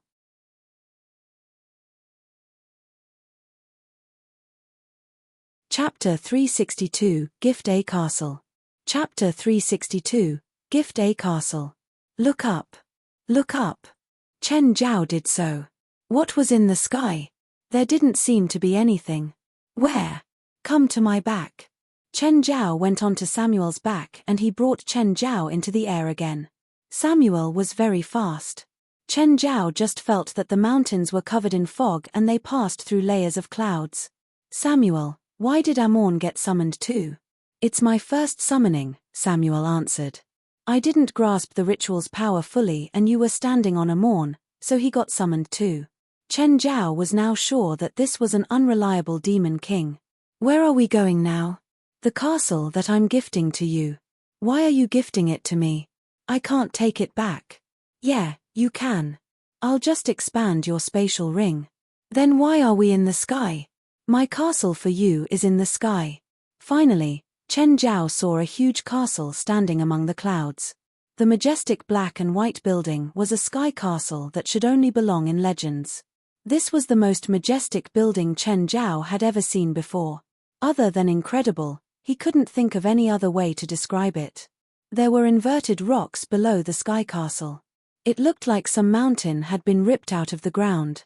When Chen Zhao landed on the sky castle, his legs actually trembled. It wasn't fear. It was excitement.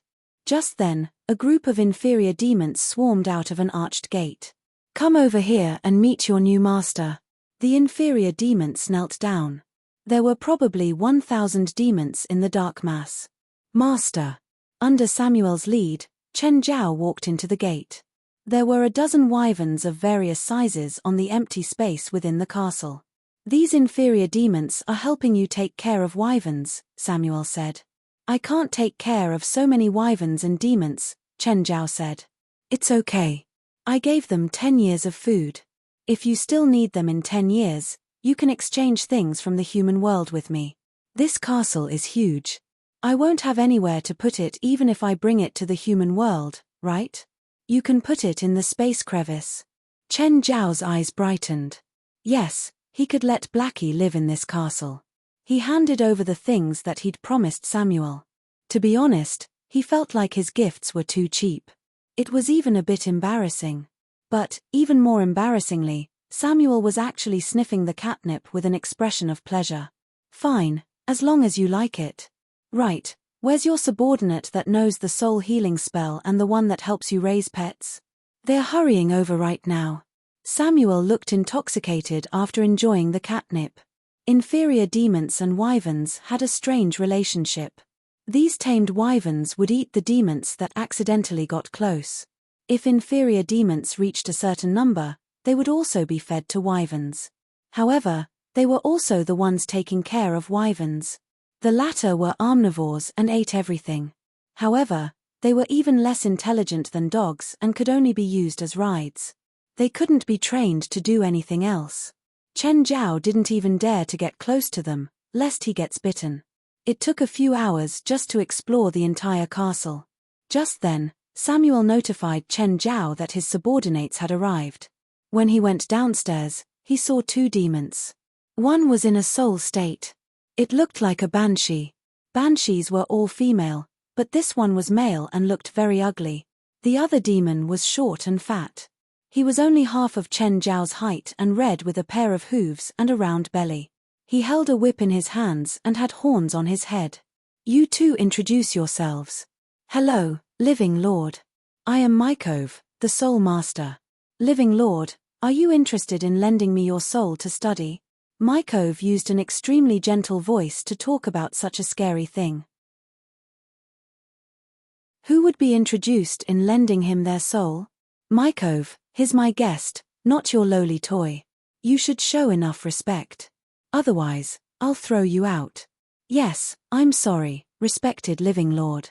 Mycove was apologizing, but his tone hadn't changed at all. It was still so eerie. Hello, respected Living Lord. I am the shepherd Senlo. Respected Living Lord, Mycove asked. How can we help you? I want to learn soul heal. Then what will you pay? If it's your soul, I'd be happy to teach it to you. What about this? Chen Zhao took out a demonic crystal. Mycove's eyes flashed, but he quickly shook his head. Not enough. Then give me a price.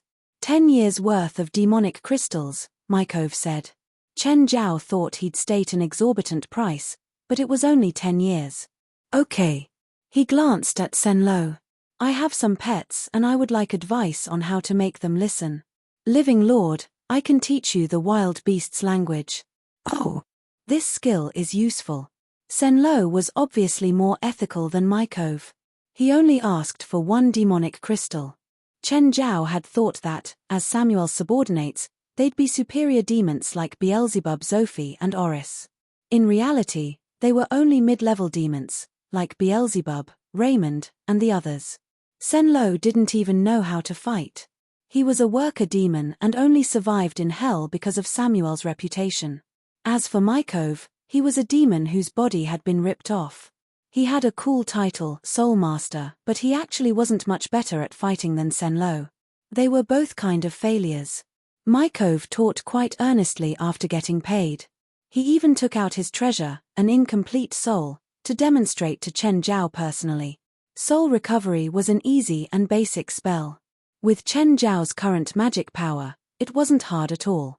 After learning it, he turned toward Senlo. Living Lord, this is a skill stone. If you eat it, you'll be able to learn the beast's language directly. Chen Zhao took the stone and studied it all over. This is edible. Of course. It's a stone, isn't it? The skill stone is a stone, but every creature can digest it. It won't harm you at all. Chen Zhao turned toward Samuel. Is that true? It's edible, Samuel said with confidence. Since Samuel said so, Chen Zhao would put it on the side for now.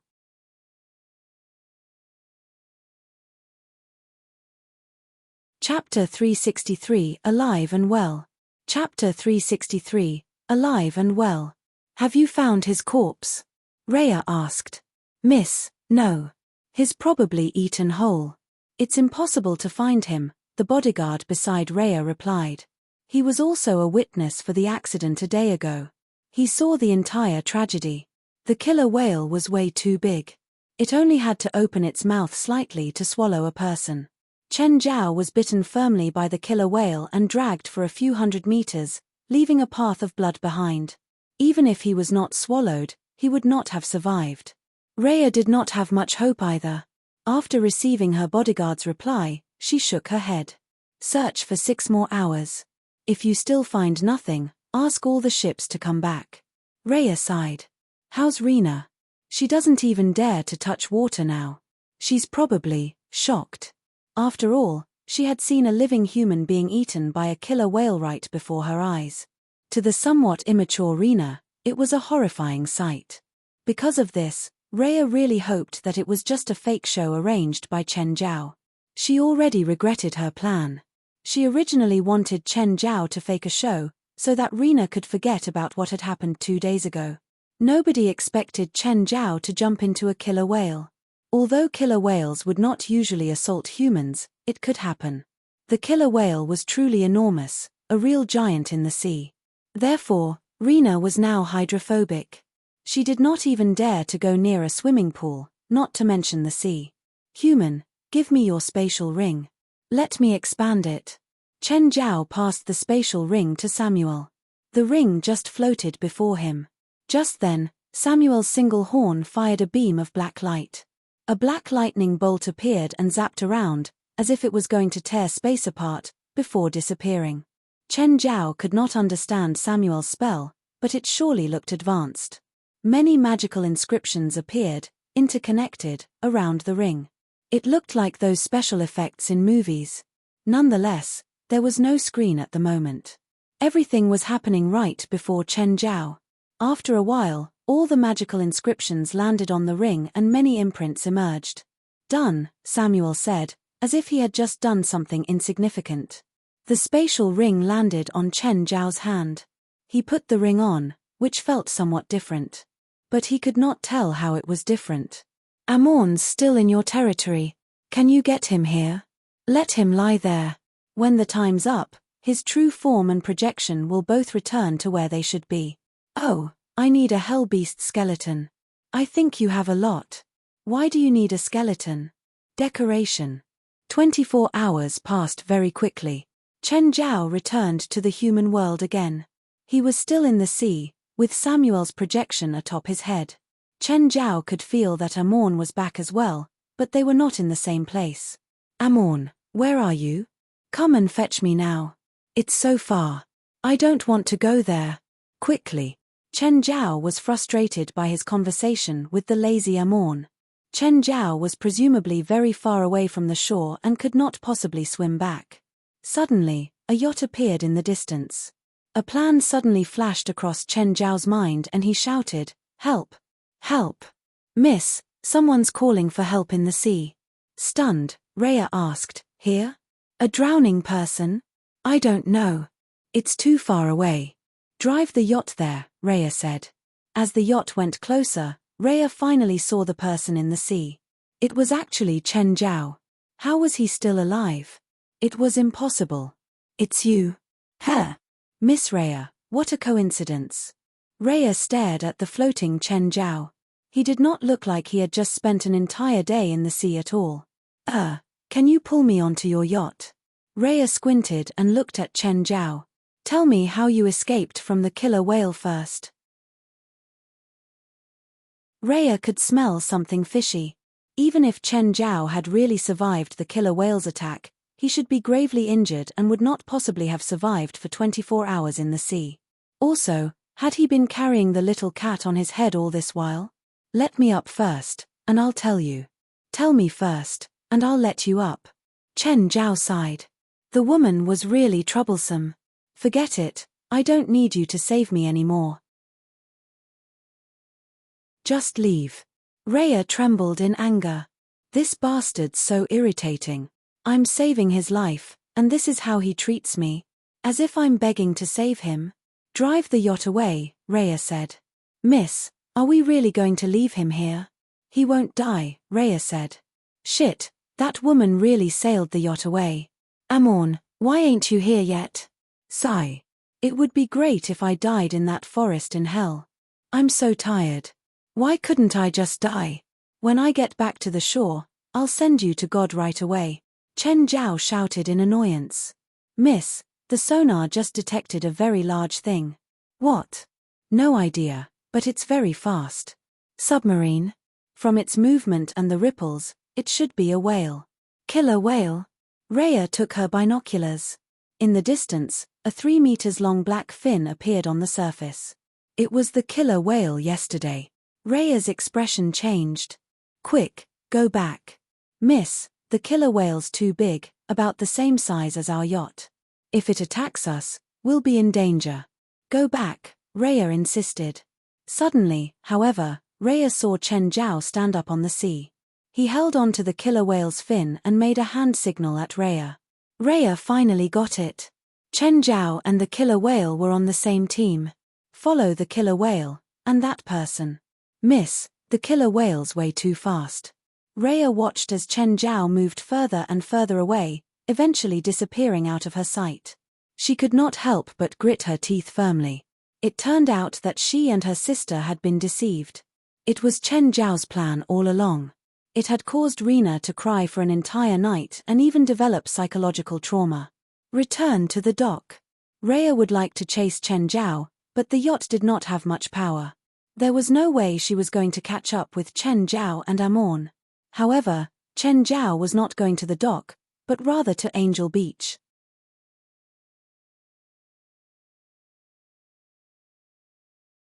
Chapter 364, Your Lover Even Found Your Home.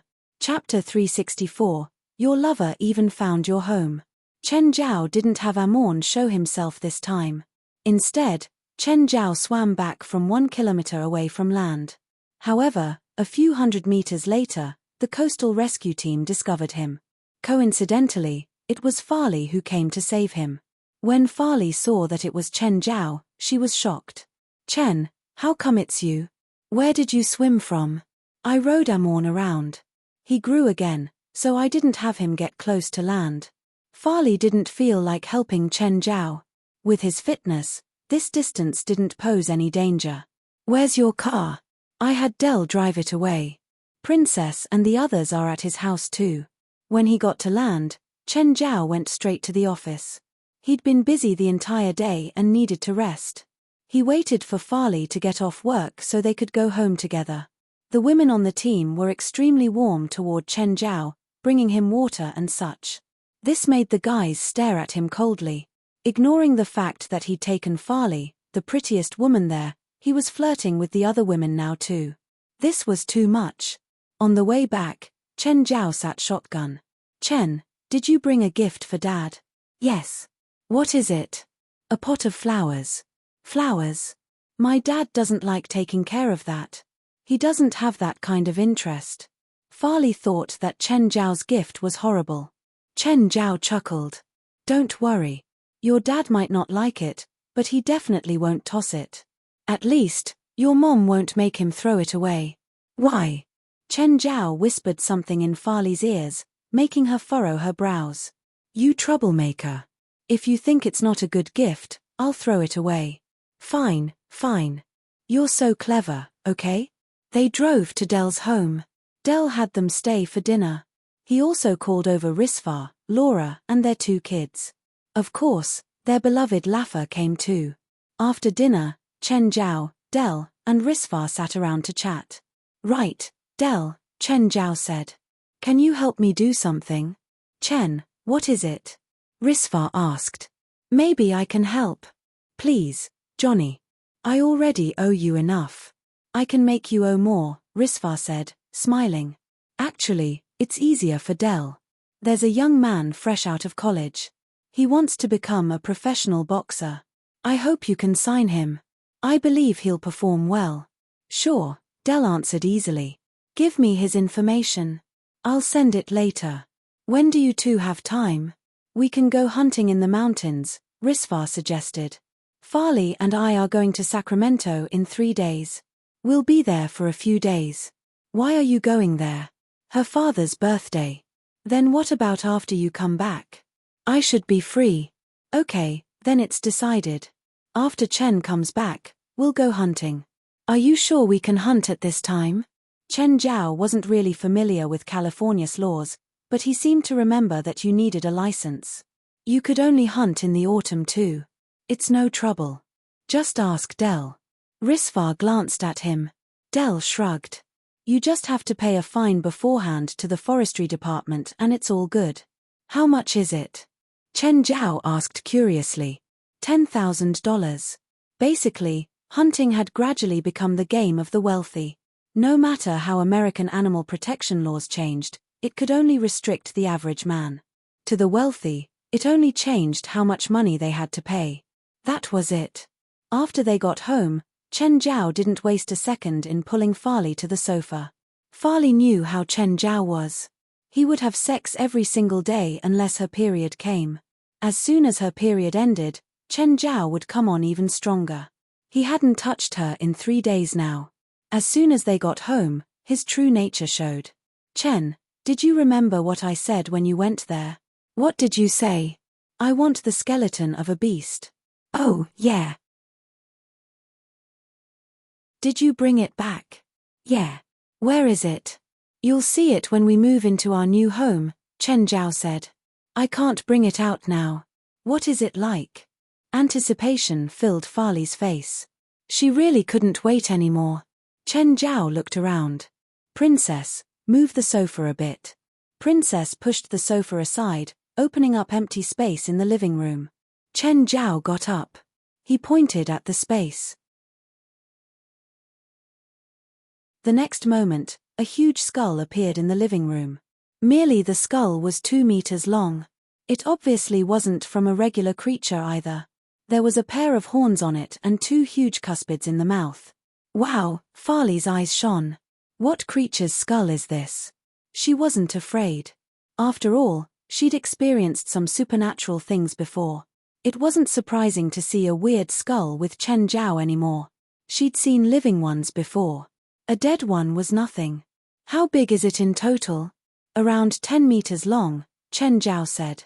It should be some crawling creature. We can put it in our basement. Is there a living one? Fali looked at Chen Zhao with bright eyes. After seeing the dead one, she wanted to see a live one. Chen Zhao was silent for a bit. After we move, I'll show you a legendary creature. Legendary creature? You mean something that appears in myths? Chen Zhao nodded and Fali clung to him. What is it? I'm not telling you now. There are less than 10 days. You'll definitely know by then. There are 10 more days. It's soon. But I can't wait. It won't be fun if you know now. Plus, I can't show you even if I want to. It's not with me right now. Fine. Fali was curious, but she didn't press on. The night was long. Shortly after Chen Zhao and Fali returned to their rooms, moans started up. But just then, Chen Zhao's phone rang. Chinese man. It was Raya's voice. Chen Zhao hung up without saying anything, but his phone rang again. He shut it off without answering and continued with Fali. But a short while later, a woman's voice sounded outside the house. Raya. Your lover found your home? Fali said, riding Chen Zhao. Princess, Chen Zhao called from inside the room. Chase the person away.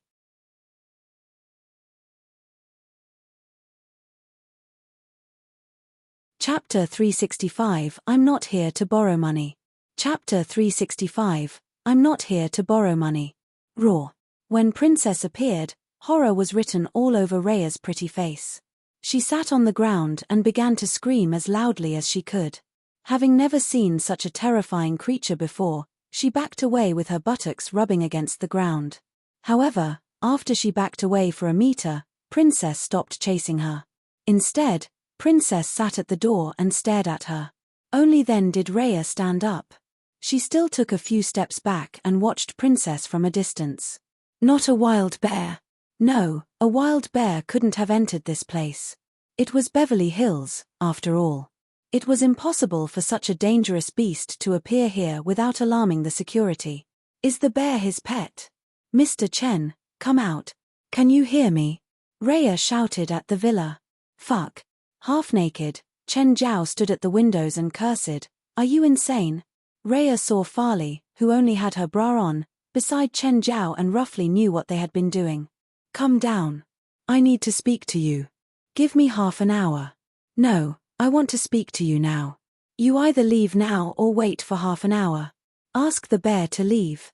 I'll wait for you inside your house. Princess, come back. Princess turned around and left. Rhea was still somewhat scared of Princess, not daring to go too close to her. After entering the living room, Rhea realized that there were many frightening eyes staring at her. Immediately, she regretted coming in. Nevertheless, euphoric screams were heard from the bedroom on the second floor very soon. Another woman received mental pollution from Chen Zhao and Fali. Rhea bit her lower lip, her eyes filled with anger.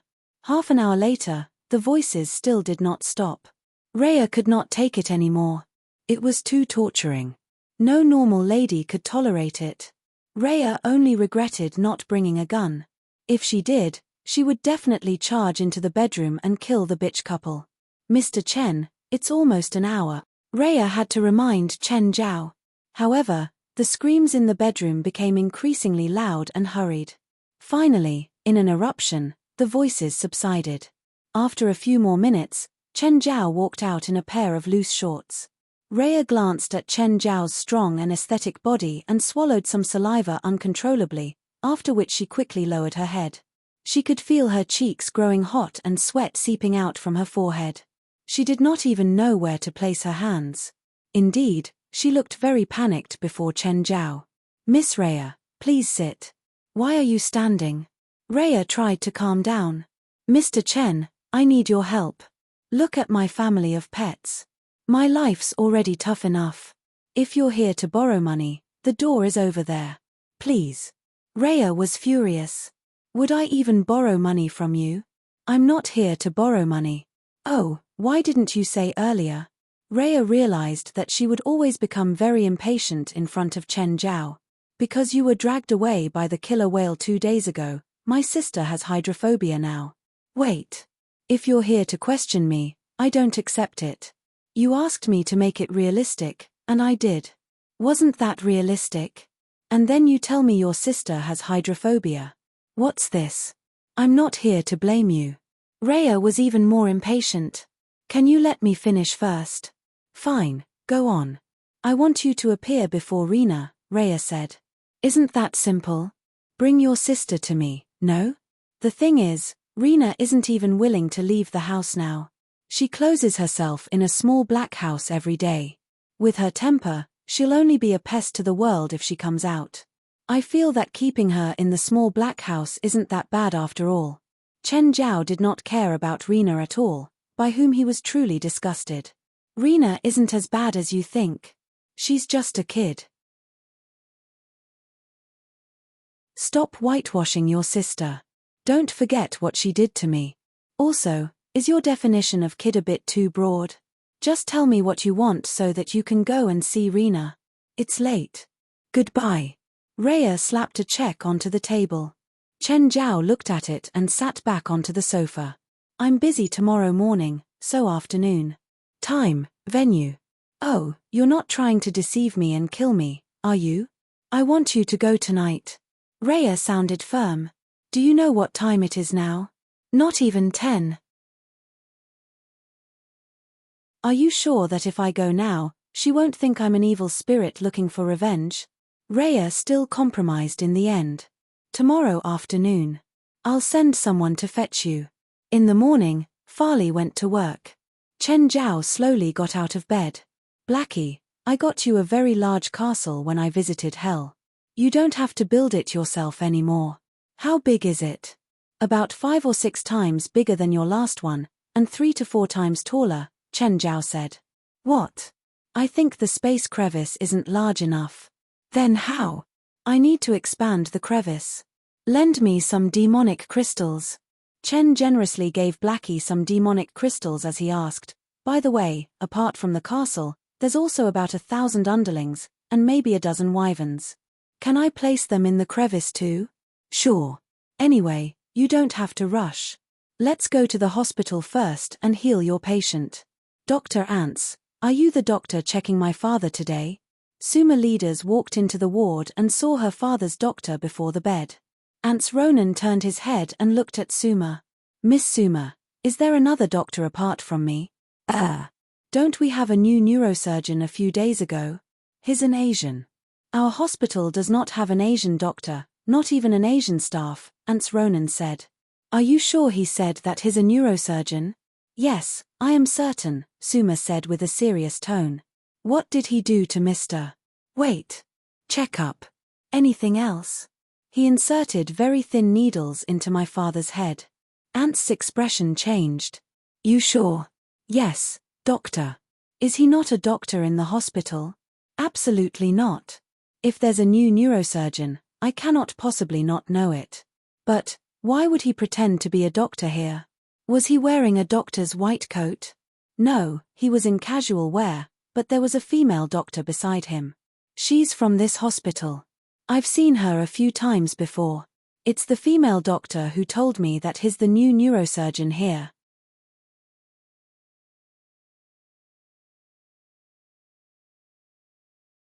Chapter 366, Conflict. Chapter 366, Conflict. Do you know which doctor is it? What department? A very pretty female doctor, Suma leaders said. I think her name is Dr. Are you sure it's her? Yes, I'm sure. Miss Suma, please come with me, Ants Ronan said. I'll give you an explanation. Ants wasn't sure what Four's motive was. He wasn't sure if there were any negative effects either.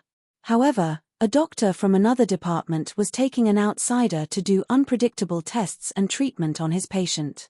He must take this seriously. Otherwise, if anything happened to the patient, he would definitely be the one responsible as his doctor. Ants knocked on Four's office door. Seeing him outside, Four immediately stood up. Mr. Ants, how may I help you? Four, you must explain why you took an outsider to see my patient. Four froze. This was difficult. How could she explain? She couldn't explain at all. The most important thing was that she'd lied in this. Now that her lie was revealed, she felt the trouble coming. That's my friend. He's an expert in this. I think he can awaken the patient. Four could only lie through her teeth, continuing to turn Chen Zhao into an expert. If Ants knew that Chen Zhao was an illegal doctor, the problem would worsen. By expert do you mean a Chinese man who likes poking needles into people's heads? How can you call that unscientific thing medical knowledge? How did you get your license? How did you get into UCLA? Ants Ronan was furious. Hearing Ants' unfounded accusations and insults toward Chen Zhao, Four lost her temper too. Dr. Ants, I understand if you don't accept traditional Chinese medicine and are angry that I found an outsider to interact with your patient. However, you can't deny a medical system. You can't deny something that you do not understand. Four had once been a staunch believer in modern medicine. But after getting to know Chen Zhao, she realized that Chen Zhao's methods had shadows of Chinese medicine. Perhaps he was able to have such unprecedented skills because he was an expert in both Chinese and modern medicine. Because of this, Four even went to read books about Chinese medicine. Unfortunately, the translations couldn't accurately describe the essence at all. Even reading it was difficult. Anyway, I don't allow it. You brought an outsider to interact with my patient without my permission. You must come with me to explain to the director. Suma didn't say anything the entire time. She just stood to the side and watched their argument. Four was helpless. She could only follow Ants to the director's office. Knock, knock. Come in. When Ants, Four, and Suma entered, they saw that Director Cathy and Tim Walsh were both there. Ha ha. Tim, let me introduce you to the two best doctors of our hospital, Cathy said, a bit proud. Dr. Ants, a neurosurgeon. He's the best in this profession and was once the chief physician and doctor in charge of New York Angie's hospital.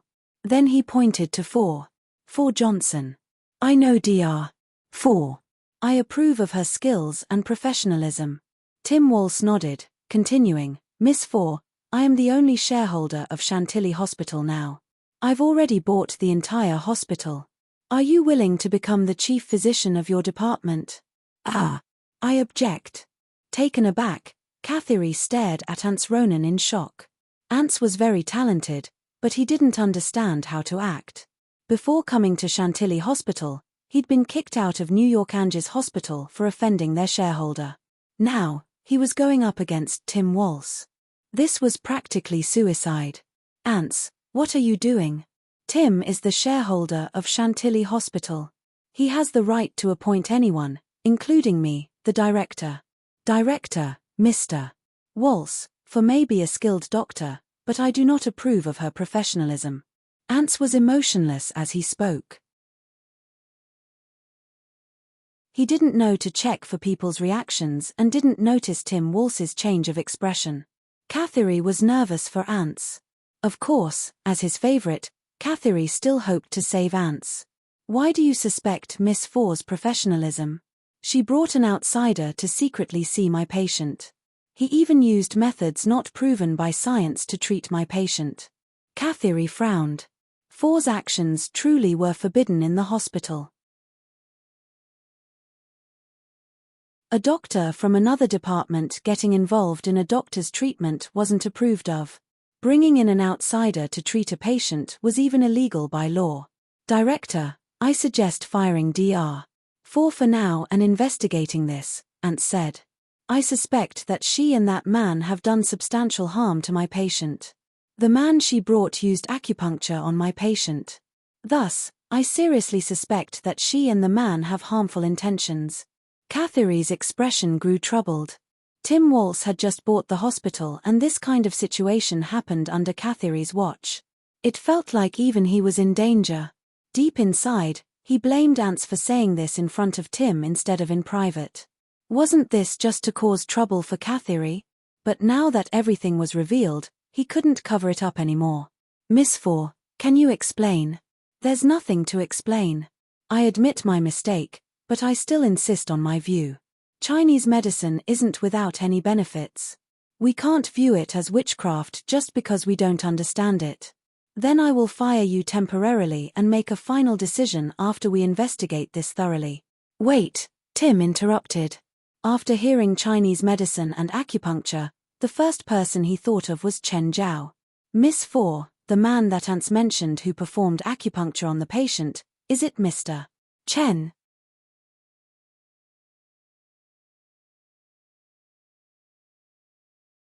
Chapter 367 didn't come at the right time. Chapter 367 didn't come at the right time. Yes, it's him, Four nodded. Catherine looked at Tim Walsh, confused. Mr. Tim, do you know him? Yes, Mr. Chen is the person I admire the most. To me, he's the best doctor. Actually, I bought Chantilly Hospital in the hope that he could become the vice president here, Tim Walsh said, looking at Catherine. He had deliberately told Catherine so, hoping that he could understand the situation. If Catherine still allowed the conflict to continue, the vice president would become president. As a mature and smart man, Catherine clearly understood what Tim meant.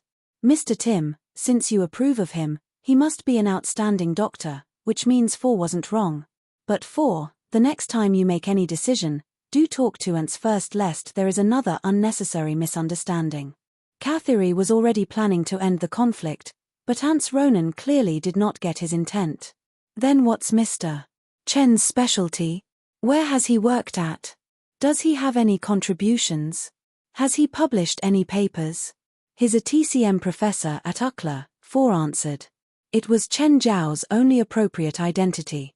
But I still don't think that his treatment has any effects on my patient. Now I really suspect UCLA Medical School's professionalism. Catherine was really astonished. Ants was too brave. Does your family know that you speak like this? If the people from UCLA hear your words, they'll actually dig your ancestors' graves, you know? Catherine even forgot that someone in this very office had graduated from UCLA Medical School. Four's hair stood up in anger. Mr. Ants, do you dare to be responsible for your words? Everyone had feelings for his or her alma mater. Humiliating Four's alma mater and questioning its professionalism before her had turned her into an irreconcilable enemy. How can a person who performed acupuncture on a patient's head before a thorough checkup be a college's medicine professor? How do you know that he didn't perform a thorough checkup? Do you think that a thorough checkup can only be achieved by a precise machine? Do you think that the only correct data are the ones produced by a machine? Of course, Ants replied confidently. If a machine judges a person as being dead, must it be accurate? Although that's not guaranteed, it's definitely more accurate than a person's judgment. For looked at Tim Walsh. Tim finally said, Dr. Ants, now I start to suspect your professionalism. Mr. Tim, did I say something wrong? Not long ago, my son was pronounced dead by a machine. His EEG and ECG readings were all 0, but a person insisted that my son wasn't dead. He saved my son from the hands of death and completed a surgery that 4 doctors could not, Tim Walsh said. Is that person Mr. Chen? Ants was surprised. He originally thought that Chen Zhao was only a fraudulent amateur and did not expect him to actually be a doctor. Of course, Ants still upheld his view. So he's a cardiology expert. Why did he treat a neurology patient? Why can't a cardiology expert be a neurology expert? I don't think that there's a more professional neurosurgeon in this hospital than me. More importantly, I don't think that TCM and acupuncture have any effects on my patient. That's why you're so narrow-minded, For said in response. All right, you two stop arguing. Dr. 4. Since you think that Mr. Chen can heal Ant's patient, can you invite him here? I didn't say that he can definitely heal the patient. Ant's patient is in a vegetative state. Vegetative state? Catherine was surprised. After arguing for so long, he discovered that the patient was actually in a vegetative state. It was not a condition that could be actively cured by modern medicine. What's there to argue about? So all you've just said are based on something uncertain? Just like how Dr. Ants couldn't wake the patient. I've never promised that my friend definitely can. All right, this thing's over. I believe that Dr. 4 and Mr. Chen have no evil intentions. They were just trying to help the patient out of goodwill. Catherine could only try to reconcile the group and end the argument quickly. Ant still wanted to say something, but Catherine immediately waved his hand and stopped him. If the conflict were to continue, something unexpected might happen. Chen Zhao had saved Tim's son's life. Even if Ants was correct, could they even send Chen Zhao to the police station? Go out now. Just then, someone stuck his head into the room. 4. Are you busy? I need to speak to you. Everyone looked at the person outside the door. Ants immediately pointed at Chen Zhao. You're the person whom 4 brought here to treat my patient randomly, right? Huh. Chen Zhao did not expect this to be exposed. Were they in the middle of an argument? Shit, I didn't come at the right time. Chen, why are you here? The nurse told me that you're here. Answer me, why did you perform acupuncture on my patient? Do you know that your action can be very dangerous for the patient? Ants roared and pointed at Chen Zhao as if he had the goods on Chen Zhao. Treatment, of course. Or else. You think I was trying to kill him? Who are you to interfere with my patient? I can wake him up. Ridiculous. He's been in a coma for 5 years. From his EEG, he has almost no brain activities. There is no sign of him waking up. You can't do it, doesn't mean others can't. The data obtained with your machines might not reflect the patient's full condition, Chen Zhao said. So you're saying you can wake the patient up? I can, but because he's been in a coma for too long, he'll probably lose some of his memory. Chen Zhao looked at Suma. Ms. Suma, are you sure that you want me to wake your father up? Can you really wake him up?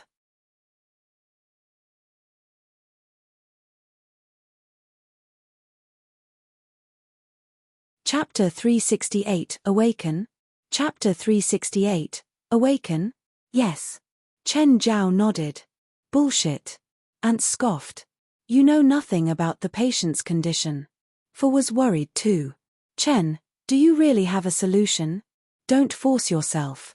The first 2 times that Chen Zhao had come to check on weight leaders, he'd been clueless. This was why 4 worried Chen Zhao had purposely said this so he could get out of trouble. I came today just to awaken the patient, Chen Zhao said. Miss Suma, will you be able to accept it if your father loses a part of his memory? Yes, I can. As long as he can wake up, I don't care if he can remember me. I want him to wake up, instead of sleeping on the bed like a piece of wood. Miss Suma, he's lying to you, Ants tried to convince Suma to be on his side. What if I succeed? Then I'll quit, Ants Ronan said determinedly. Don't. That's boring. How about we do something more realistic? If I win, you give me your salary this month. How about that? Everyone's expressions turned strange. You're such a good doctor. Why do you want someone else's salary? And if you couldn't do it? I'll give you however much your salary is. I don't need your money. I just want you to never step foot inside Chantilly Hospital. Sure. Chen Zhao shrugged. Can you prepare a room for me? I don't need a surgery room. Just an absolutely silent room. And, I hope there's no camera. I'll allow it, Tim Walsh said. Wait Leaders was pushed into an ICU room. For stood at the door. Chen, are you sure you don't need help? Or any machines? No need. Please don't disturb me before I come out. With that, Chen Zhao closed the door. Tim Walsh also wanted to see if Chen Zhao really could awaken someone in a coma. Blackie, pull his soul out. Blackie pulled out Wit's soul. The wooden figure appeared before Chen Zhao. Blackie, give me a soul fragment. Chen Zhao took the fragment that Blackie gave him and started extracting the essence from it. If the soul left the body after it died, it would slowly lose its sense of self and memories. This was different from souls left in the human world. Those were formed by human will and contained the deepest impressions. These wills greatly affected the soul's actions. Because of these deep thoughts, their actions would be extreme or radical. This was why most souls left in the human world were known as evil spirits. Blackie's soul fragments were from evil spirits. They obviously couldn't be pieced together like a puzzle to form a complete soul. However, they could be smelted and have their soul essence extracted. To souls, soul essence was the purest nutrition, especially for damaged souls. The essence could heal their injured parts. The essence extracted from a dozen soul fragments filled a small bottle. Chen Zhao poured it on Wit's head and then cast a spell so the essence could quickly fuse into his soul.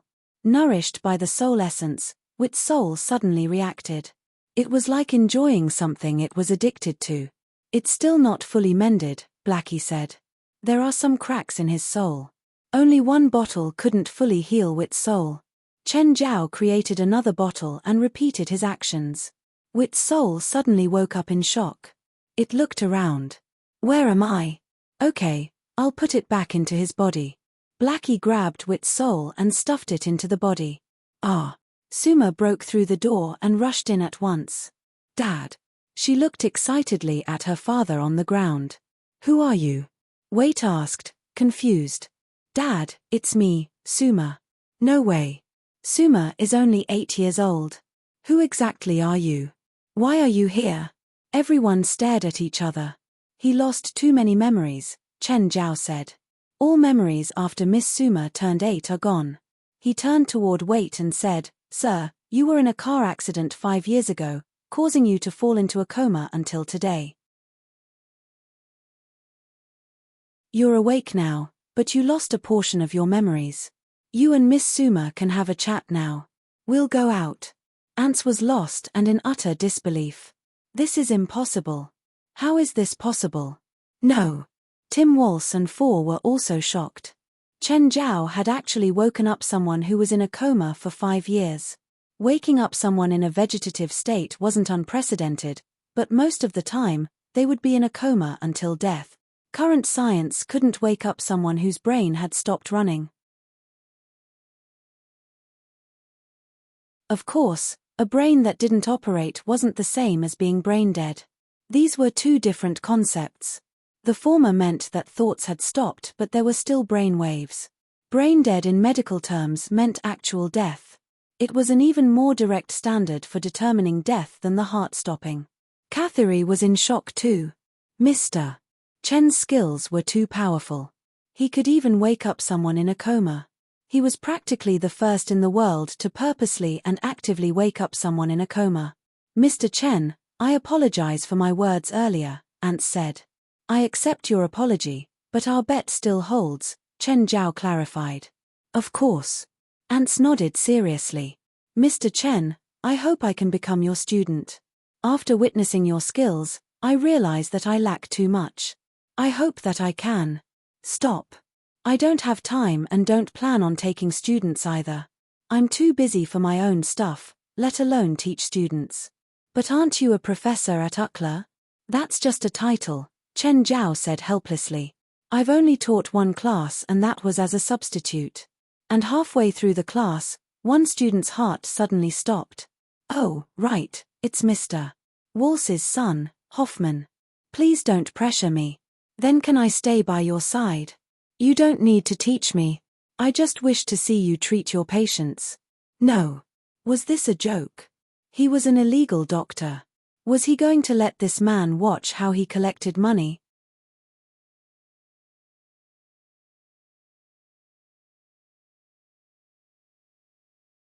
Chapter 369, Did you come here to argue with me?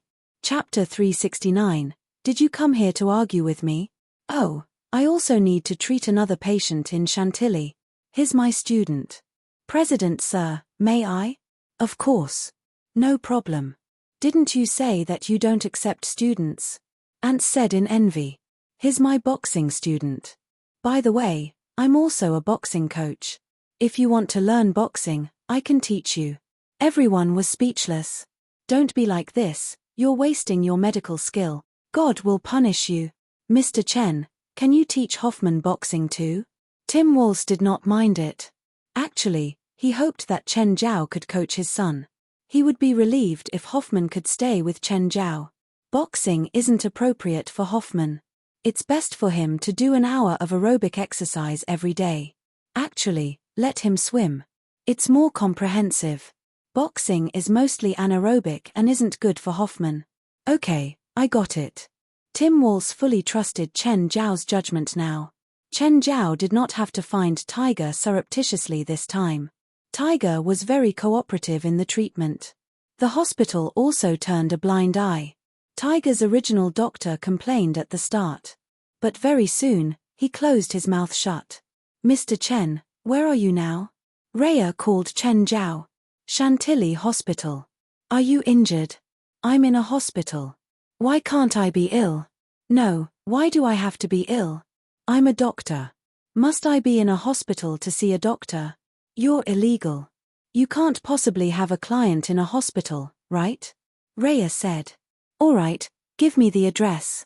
I'll go there now. I'll go and fetch you. You can't fetch me.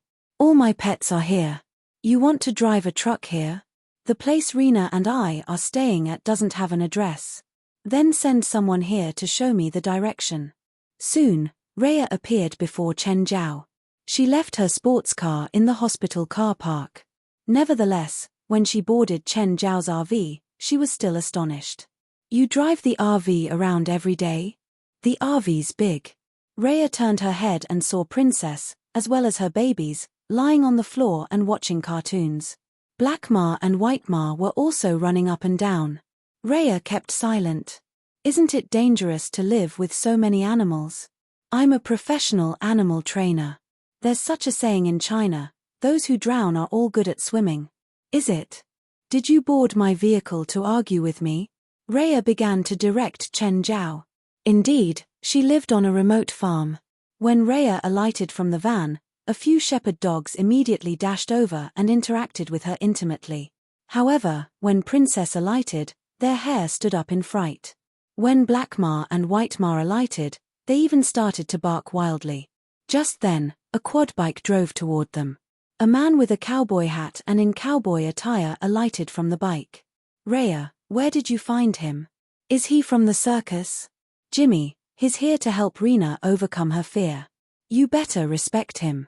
Hey, kid, you can enter the farm, but you better look after your pets carefully. My children won't let off those who behave wildly. Chen Zhao looked at Rhea. Can I beat him up? Jimmy's face darkened as he stepped forward.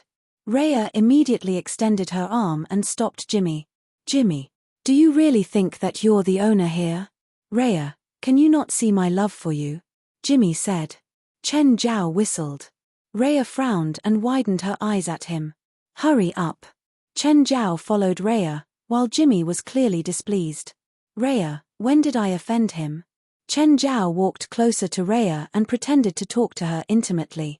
Several meters behind them, Jimmy's eyes were burning with fury. Rhea knew that Chen Zhao did it on purpose. If the woman you like comes down from another man's RV, what would you think? Rhea, don't go to my house at midnight again, alright? Chen Zhao suddenly said loudly. Rhea was so angry that she smiled. Jimmy quickened his steps and grabbed Chen Zhao's shoulder. Kid, I'm going to kill you. Chen Zhao turned his head and looked at Rhea. Can I beat him up now? Jimmy, if you keep doing this, scram out of the farm. Do not think that this place will close down without you, Rhea said with her face darkening. Rhea, you're chasing me away because of him? Am I not as good as him? You're great, but after flirting outside, remember to clean the lipstick marks on your body first instead of pleasing me with another woman's smell. Jimmy's face flushed. Chen Zhao made a weird laugh and followed Rhea into the farm. The main building on the farm was a 2-story wooden house. There was also a stable on the side. When Chen Zhao entered the wooden house, he could even smell horse dung. Of course, it was not disgusting. The environment had greatly diluted the smell. After mixing with natural grass and mud, it actually felt somewhat refreshing. You're rich. Why would you live in such a place? There's nothing bad about this place. It's too noisy in the city.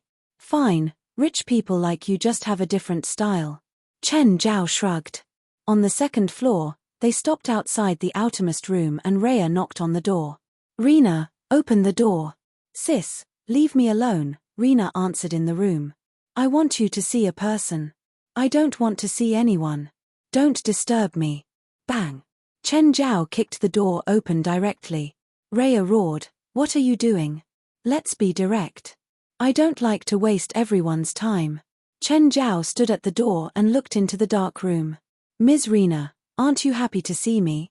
Aren't you surprised? Ah. Ghost. Chen Zhao glanced at Rhea whose face had already darkened. Look, she's happy. Rhea went into the room at once. Rena, stop shouting. He's not dead. This bastard's not dead. No way. I saw him being dragged away by the killer whale. How can he be still alive? He's a ghost. He came here for revenge. He once said that he wouldn't let me off even if he were to become a ghost. Rena backed away into a corner in fear. The killer whale is his pet. He's arranged all of this and deceived both you and me.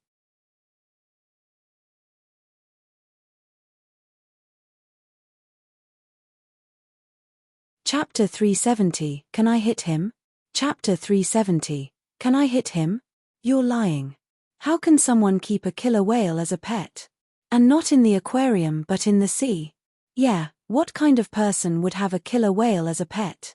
Even Rhea felt a bit crazy, but it was the truth. What could she say?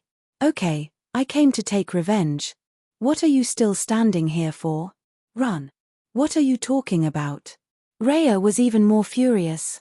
I got you here to persuade my sister, not to scare her. But right now, Rena actually brightened as she looked at Chen Zhao. You really didn't die. People were like this sometimes. They didn't know how to think logically and instead had to think the opposite way. Now you're willing to believe me? Why didn't you die? Rena was still confused. Chen Zhao didn't feel like replying to a question that had already been answered. He turned to Rhea. Can I leave now? You think the money is that easy? Fine. What else do you want me to do? If I apologize to you, will you forgive me? Rena suddenly apologized to Chen Zhao. I'll forgive you after getting your sister's check. Can't you reply seriously? My sister is seriously apologizing to you. Oh, I forgive you. You're just patronizing. What do you want me to do? Do you want me to be moved to tears? Is that how I should show that I accept the apology? Can you go horseback riding with me? Rena looked at Chen Zhao tearfully. Don't know how to, Chen Zhao rejected quickly. Horses. He'd never touched that animal before.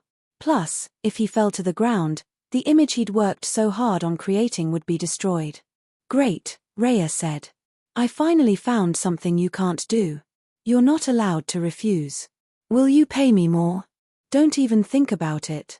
Chen Zhao was never much interested in things that he wouldn't get paid for. The three went downstairs. Jimmy, Rhea called. Lead the horses here. Jimmy and the cowboys pulled many horses out of the stable. Rena glanced at Chen Zhao. I'll let you choose first. They all look the same. Whatever. Idiot. Jimmy's voice wasn't quiet. Everyone present could hear it. Can I hit him? Rhea rubbed her forehead. This was Chen Zhao's third time asking it, but she was more pissed at Jimmy. He really couldn't understand the situation. Jimmy usually just rode horses and hunted, or drank in the local town's bar and got into fights. Maybe he thought he was strong, but Rhea had no confidence in him. He was skilled at herding. Rhea was afraid that Chen Zhao would handicap Jimmy. Hiring another skilled cowboy would waste a lot of time. This was the reason why she endured Jimmy all this time. Asian, you really think you can beat me? Jimmy wasn't willing to admit defeat before Rhea. He thought that he must build up his image again. I can hit him now, right? Chen Zhao asked again. You really want to fight that badly? Rhea was pissed. I called you here to play with my sister, not for you to beat up my men. Rhea, you think I can't beat him? Jimmy was kind of pissed too. Jarl is laying in the hospital right now. He won't get out of bed in 3 months. It's all because of this asshole. You really want to fight with him? Rhea glared at the dumbass Jimmy. Jimmy didn't mention fighting again. I'm a cowboy, not a barbarian. Coward, Chen Zhao said with disdain. Asian, you dare to compete with horseback riding? Are all your men so shameless? Okay, don't compete. Why do you have to mock me? He's him, I'm me. No, why don't we compete? Chen Zhao said. Let's bet something. Otherwise, it's not fun. How about $1,000? Rhea squinted at Chen Zhao. Are you sure you want to compete against Jimmy? He grew up on a horse. I also grew up watching people on horseback. You live in the plains? No, I saw it on TV. You really want to bet? Jimmy sneered inwardly. Since Chen Zhao wanted to give him free money, there was no reason why he would refuse.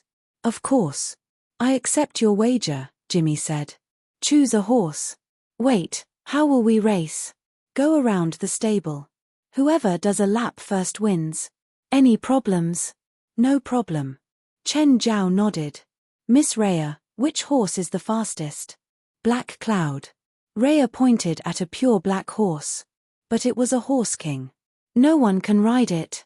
Hey you, big black horse, come over here. You can't call it like that. It's not. Black Cloud suddenly broke free from the cowboy's rope and ran to Chen Zhao. Everyone froze. Did this work? I'll ride you later. You better do good. If you lose, I'll skin you. Mr. Chen, are you sure it can understand?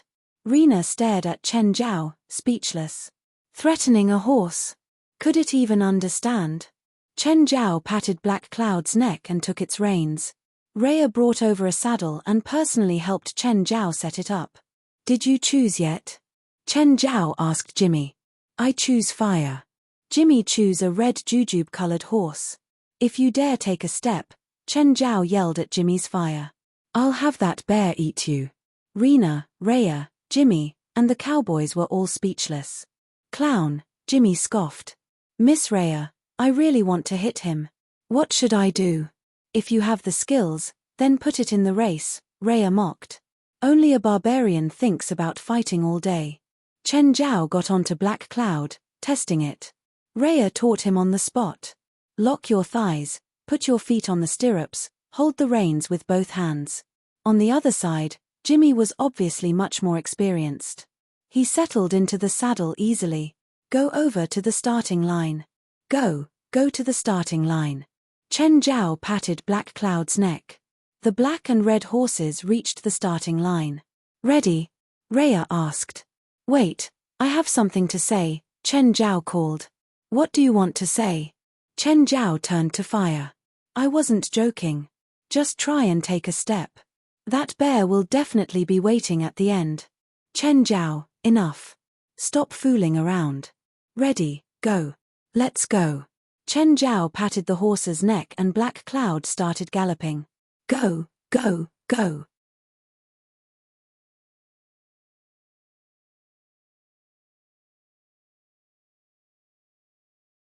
Chapter 371, Cowboy, you lost.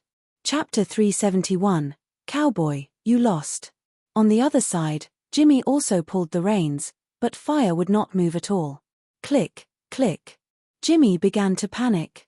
Fire was unwilling to go and kept marching on the spot. Rena and Rhea were very confused. Was Fire not moving really because of Chen Zhao's threat? But he was a horse. How could he possibly understand Chen Zhao? Increasingly anxious, Jimmy continued to swing the reins. He tried his best, but Fire just would not listen. Chen Zhao rode Black Cloud at a moderate speed.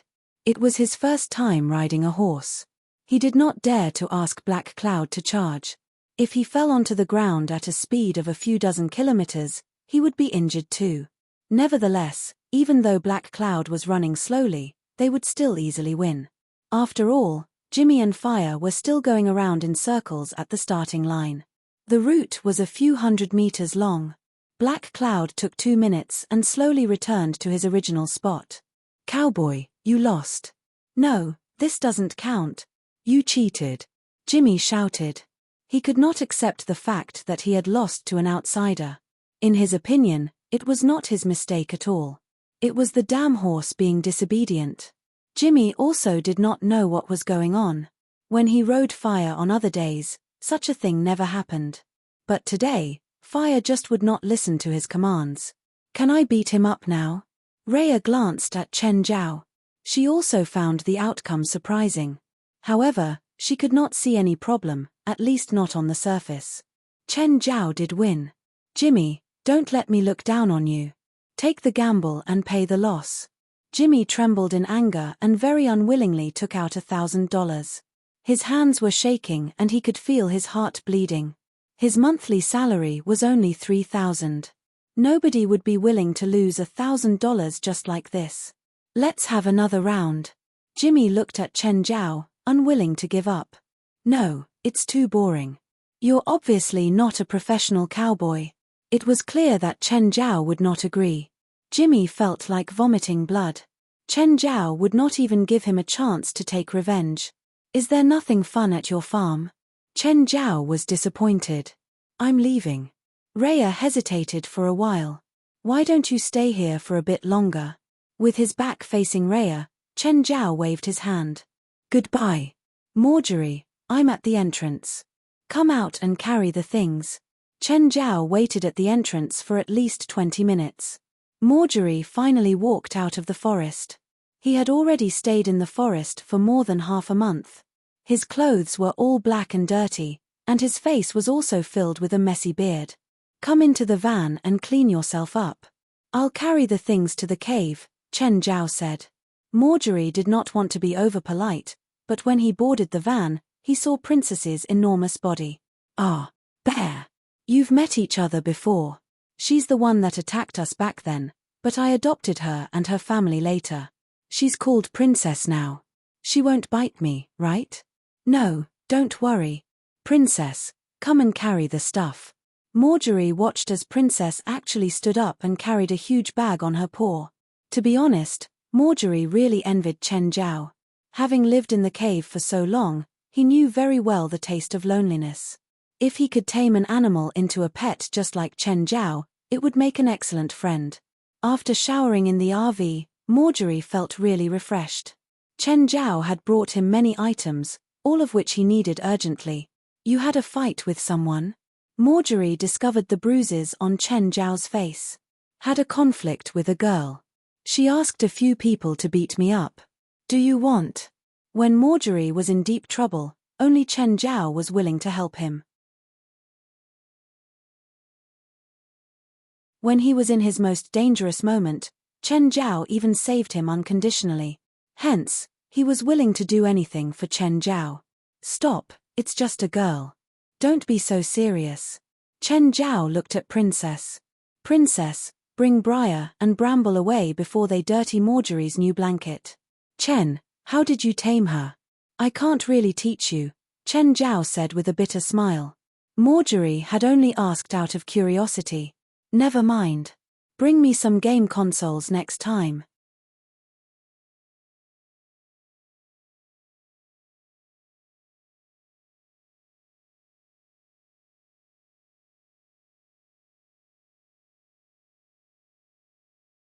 Chapter 372, The story starts with an impotent king. Chapter 372, The story starts with an impotent king. Hi, Chen. Have you eaten? Chen Zhao thought that Pierce South had purposely gone to learn how Chinese people greet each other, but it sounds weird coming from a foreigner's mouth. Pierce, please get to the point. My time is precious. Chen, don't act like we're unfamiliar. After all, we'd gone through dangers and challenges together. I think we're friends now. Friend, please get to the point, Chen Zhao said impatiently. Friend. Chen Zhao really didn't dare to be friends with an old fox like Pierce. I want to buy some things from you. What things? That Chinese painting, the sailor's diary, and copper smoker. Chen Zhao was surprised. He'd sold the smoker long ago and not for a low price either. The painting and diary were still laying in his spatial ring. Was there anything special about them? He'd planned on hanging the painting in his new bedroom. As for the diary, Mr. Doman had appraised it and said it had no value, no artistic value and no historical value. Chen Zhao suddenly remembered that Pierce hadn't seen that painting before. But as a Chinese, Chen Zhao had naturally chosen it. He'd sold the smoker through a legit channel, Mr. Doman's company auction. It wasn't a secret either. So, Pierce didn't want the painting or the smoker. Instead, he wanted the diary that Mr. Doman had said was valueless. He'd just mentioned 3 things to confuse Chen Zhao so he wouldn't raise the price. The diary's owner was a Spanish sailor called Bellard Canbris from the 17th century. It was a diary of his voyages. I'm sorry, Chen Zhao said. I've already sold these 3 things. It seemed that he had to find someone to reappraise the diary and translate the content. Chen, I'm willing to pay a high price. Oh, what price? $400,000. What do you think? Chen Zhao kept rolling his eyes on the other end of the phone. Was Pierce actually stupid or just pretending? Mr. Doman had bought the smoker for $350,000. If Pierce offered $400,000, it meant that he'd only pay $50,000 for the diary that he truly wanted. This could confuse the other party, but once they perceived his true intentions, it would only cause them to be guarded against him. Basically, this old fox wanted to get what he wanted but also wanted to take advantage. Sorry, bye. Wait. Chen, we can negotiate. Okay, old fox. If you can't move me with your next sentence, I'll put your number on the blacklist. Come on. Didn't we have a nice partnership? Bye. Do you want a royal family's treasures? In the movies? Please, it's a real royal family's treasures. Do you know the war for the inheritance of the Spanish throne near the end of the 17th century and the beginning of the 18th? No. Basically, England, France, Netherlands, and Austria all participated in the war. Isn't it the Spanish throne? What does it have to do with these other countries? Anyway, there's a king called Carlos II. He had problems and couldn't have any descendants, so he wanted to pass the throne on to the grandson of Maria Theresa, sister of the French king. But in his will, he required that France and Spain could never be merged. Then England thought that France wanted to take over Europe, so they came out to cause trouble. Also, Leopold I, the Emperor of the Holy Roman Empire, Duke of Austria, King of Bohemia and Hungary, wanted his younger son Duke Charlie to inherit the Spanish throne. He thought that Spanish Princess Maria Theresa had promised to give up the Spanish throne for her descendants when she married the French King Louis XVI. Get to the point. Chen Zhao's thoughts were in a mess. European royalty loved marriage alliances and then caused a bunch of problems afterward. Anyway, the Spain-French alliance lost to the anti-French alliance.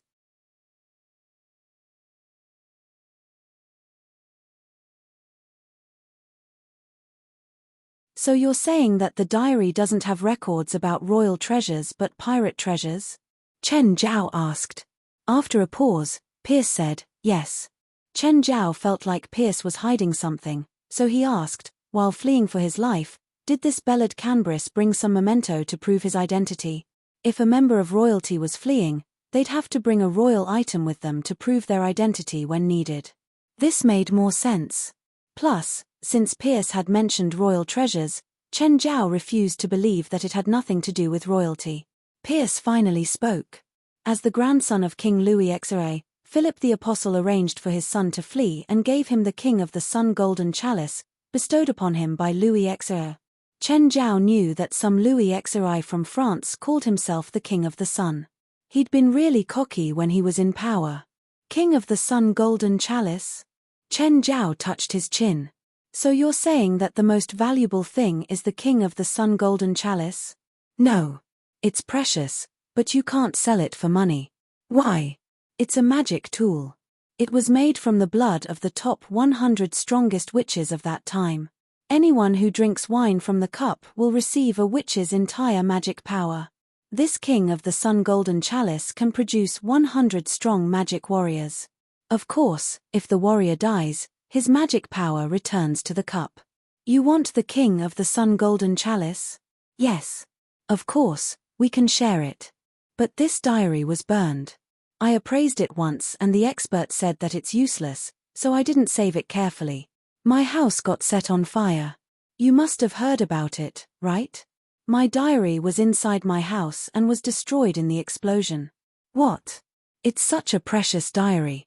How could you be so careless? I didn't know, Chen Zhao said helplessly.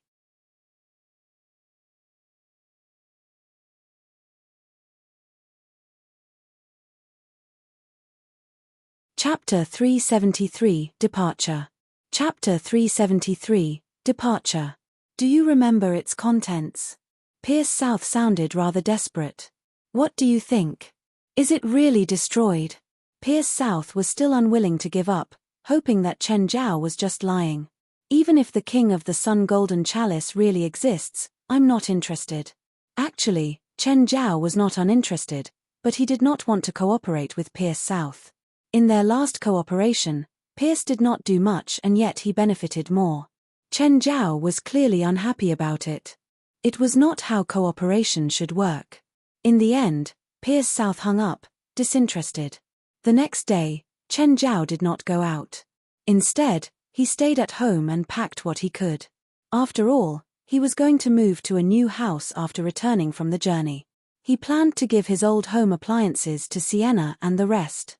In fact, giving one's old appliances and furniture to others is quite a common thing and not embarrassing at all. When some people are about to move, they will even tell their neighbors to come and take their unneeded furniture if they want them. They might donate the last few pieces to charities, which will eventually be given to homeless people. Of course, Chen Zhao did not have much to give. Most things in the villa were not his, after all. He would certainly not give something that did not even belong to him. Shortly after he gave Sienna a call, Sienna, Chris, and Cheryl showed up. To them, nothing was too old. For example, toasters and dishwashers were perfectly good as long as they were functioning and not broken. Indeed, they were very excited to obtain these appliances for free. Chen, if there's anything else that you don't need, remember to tell us. The three received more than 10 appliances of various sizes. By the way, how are you doing in Movich's company? Nothing's happened till now. Supernatural events don't just happen every day, Sienna said. Mr. Chen, Cheryl lifted her head and looked at Chen. Call me Chen, just like they do. Chen, can you invite Mr. Werewolf here again? I have some questions to ask him. What do you want to ask? Recently, I find it more and more difficult to control my emotions during a full moon. I want to know what I should do.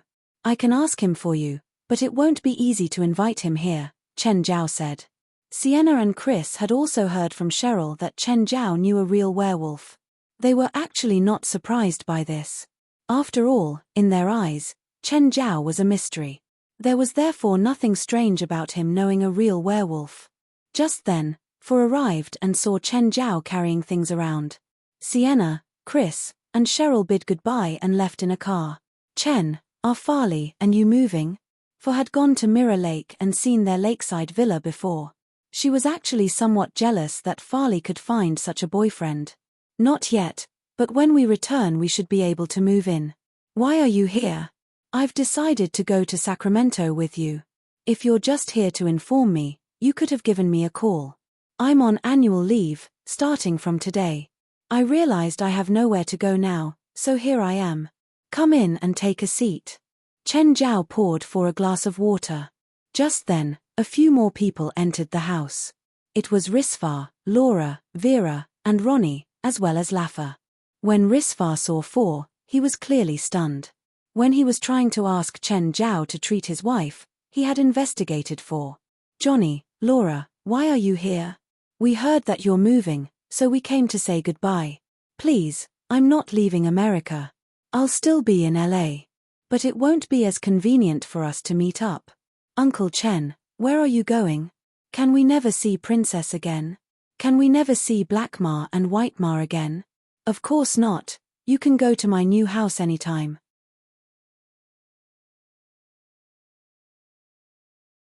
Now you walk for 20 minutes, and next time you will sit in a car for 20 minutes. It'll be the same. In fact, Beverly Hills was at least an hour away from Mountain Town. The two places were quite far apart. But in order to comfort Ronnie and Vera, Chen Zhao deliberately said a shorter time. Is this beautiful lady your friend? Risfar asked despite already knowing the answer. Chen, you were alone with her at home.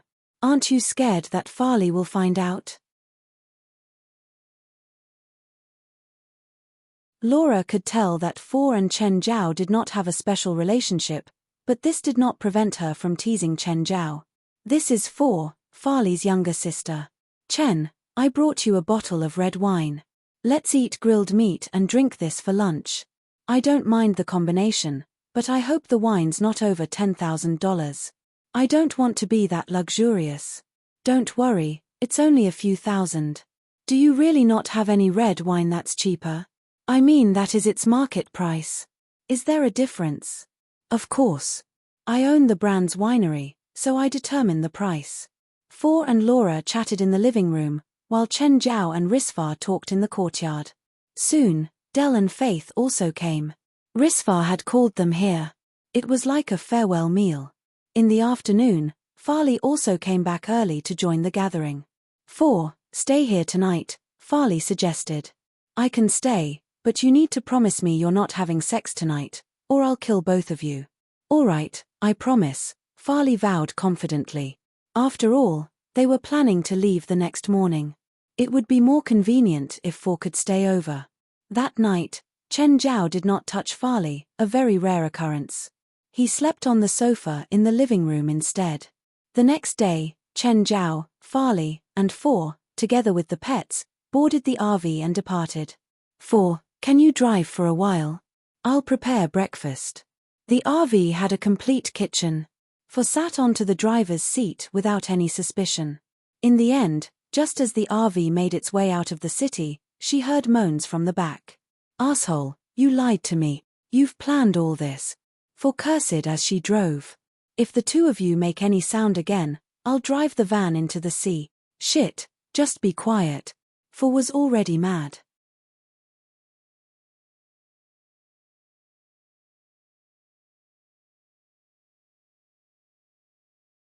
Chapter 374, On the Road. Chapter 374, On the Road. After messing around for an hour, Fali put the late breakfast before Four. Four realized that she'd been tricked into being the driver. Right now, Chen Zhao and Fali were leaning against each other, enjoying the scenery along the way. Four could only sit behind the wheel.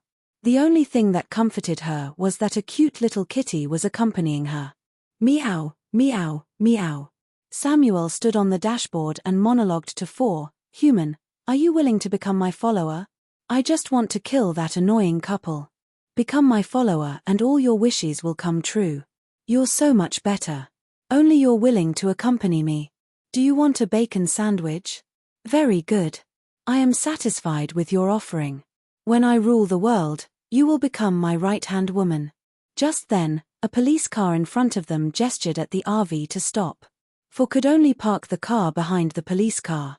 The officer motioned for her to open the door. These highways mostly had state police. They would stop suspicious cars to search. For didn't know what she'd done to get the officer's attention, but she still obediently opened the door. "Hello, how may I help you?" For asked. "This is your car?" the police asked. "No, it's my sister and her boyfriend's." For pointed up. To be honest, it was indeed a bit dramatic to drive a car like this on the road.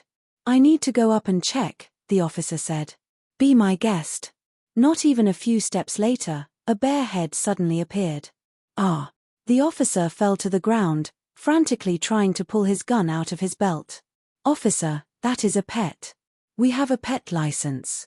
The officer was still terrified. Are you sure this monster won't eat people?" Princess walked over to the officer.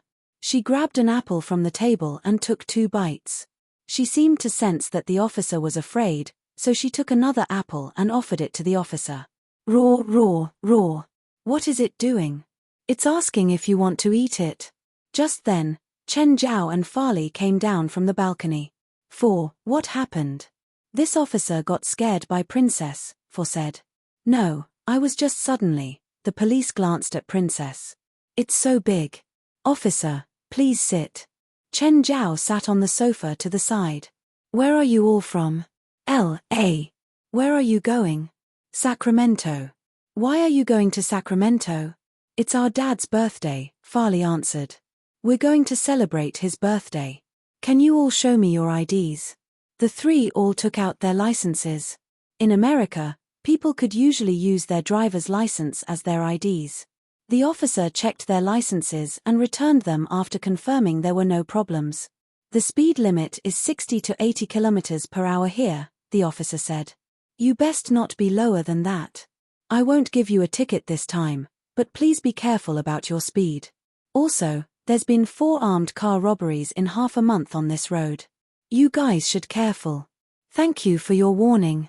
We'll be careful." When the officer went down the steps, he stopped and said, "Oh, can I have a picture with it, Princess?"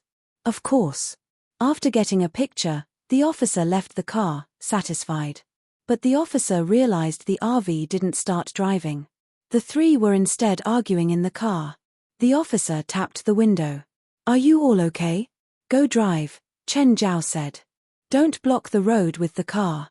"This is your car," For said angrily. "Why should I drive? Why should I be your chauffeur? Don't be so petty. Just drive a bit more. I'll take your place later. You 2 have been fucking like rabbits the entire morning," For roared. "I've had enough." The officer outside looked at For with sympathy. This was honestly too much. "Okay, I promise we'll be quieter next time." Hearing this, more murderous intent flared in For's eyes.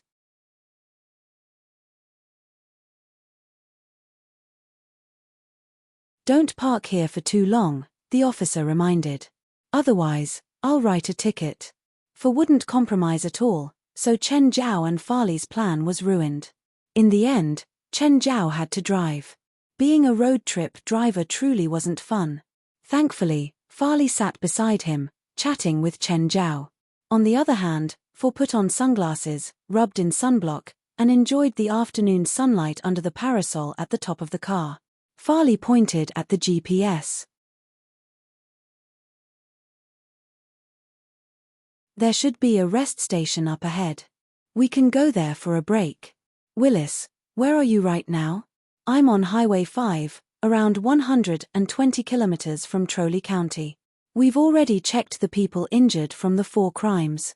We've discovered that the criminals used a signal disturbance tool, affecting the direction that the drivers traveled in. Those unfamiliar with the route may drive into remote areas. The criminals also set up obstacles along the way. When the driver came out to check, they would attack the driver and the others on the car. There are hundreds of exits on Highway 5. How am I supposed to prevent it? Everyone along the route, watch out. Just patrol your area. If you discover any disturbances with the signal, it may be the criminals." "Okay, got it." Willis continued driving, patrolling on the highway. Just then, Willis saw the RV stopping at the rest stop up ahead. Thinking back to how scared he'd been of the bear, Willis suddenly found it funny. He also parked the car at the rest stop. When he entered the restaurant, he saw the three sitting there. "Hi," Willis greeted first. "Hello, sir," Chen Zhao answered. "Want to sit down?" Willis sat beside the trio. "You didn't bring Princess in?" "This store doesn't allow Princess, so I left her in the car." "The law states that you can't lock pets in a sealed place," Willis reminded. "The car has an automatic oxygen system. If it senses that the oxygen level is low, it'll activate automatically. Plus, we only plan on sitting here for 20 minutes. Willis only mentioned it. He didn't plan on making a big deal over it. He knew how amazing the RV was.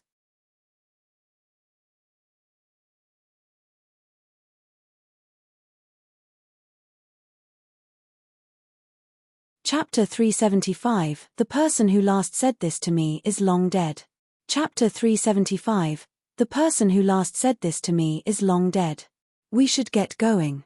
Goodbye, Willis. After finishing their meal, Chen Zhao walked up and hugged Willis. "Oh, let me give you my number. If you encounter any trouble on your way, call me," Willis said. Although they could call 911 too, the operator would still redirect the call to him. Calling him straight would save them a lot of time. Trouble? He's not afraid of trouble.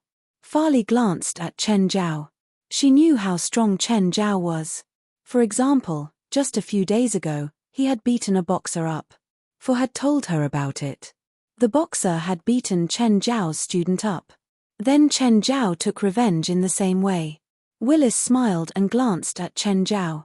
Somewhat skinny and wearing decent clothes, Chen Zhao did not look like he could fight. Nevertheless, men always enjoyed boasting before their women. Willis was not going to expose Chen Zhao here. "Have a nice trip," Willis said.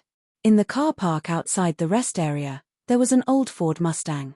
A man was in the car, drinking some alcohol and looking at the RV not far away. "Boss, we found a prey. Activate the interference there and change the road sign. We'll follow them." "How many people are there?" "3, an Asian and 2 women. The 2 women are really beautiful." The man wiped his saliva, his eyes glowing with lust. Just then, the RV moved. The man immediately started the car and followed it. Meanwhile, Chen Zhao realized that the GPS screen was not changing. "Fali, come and take a look at the GPS. I think it's malfunctioning." Fali walked up and checked it. Indeed, it shows that we're still at the rest area. Why would the GPS on such an advanced vehicle malfunction? Even military navigation systems can fail. The quality of the vehicle is irrelevant. "Do you want me to drive?" Fali asked. "No, there are road signs anyway. I can read." Just then, they saw the road ahead split into 2. Chen Zhao checked the road sign and changed their lane. "Chen, I think you made a mistake. It's not this way. Didn't the road sign point here? Is it?" Fali looked at the road sign who had already passed. It seemed to be pointing in their direction. "Never mind, keep driving. If it's wrong, we can turn back." Just as Willis walked out from the burger restaurant, his phone rang. But when he picked up the call, he realized that there was only a cacophony of noises. He could not hear what the other person was saying. Willis tried to call the person back, but it was still noises. What happened? An interference? Willis suddenly recalled that during his conversation with the HQ earlier, he was told that the gang on the road would use signal interference to misdirect unaware drivers. Nevertheless, their signal interference device was not military and could cover at most 10 kilometers. Willis thought about it. There had not been any interference on his way here, so the source must be ahead. He immediately boarded his car and drove toward the northwest. After a few kilometers, Willis saw a road sign. It was clearly wrong. Willis knew at once that the wrong road sign had probably been placed by the gang to misdirect passing drivers. This road is definitely not correct. Actually, even without Fali's reminder, Chen Zhao would have realized it by now. They had already driven into the wilderness. The road was in poor conditions and, with only 2 lanes, was rather narrow. Because of that, it was difficult to turn around. Chen, have you realized that a car has been following us? Chen Zhao also noticed the old Ford Mustang a few meters behind them. He could smell something fishy. Ask Ford to come down from the roof and close it. If something happens later, stay in the van. Chen, you mean it's a trap? Very likely, Chen Zhao nodded. Fali took out her phone and tried to call the police, but it was unsuccessful. Can you not make a call? My phone has full signal, but it just doesn't work. It's fine. Don't leave the van later. Just leave it to me. For also walked down from the roof. Chen, what happened? Nothing, Chen Zhao said lightly, we took the wrong path. Just then, the expected roadblocks finally appeared. A few logs lay on the road, blocking the path.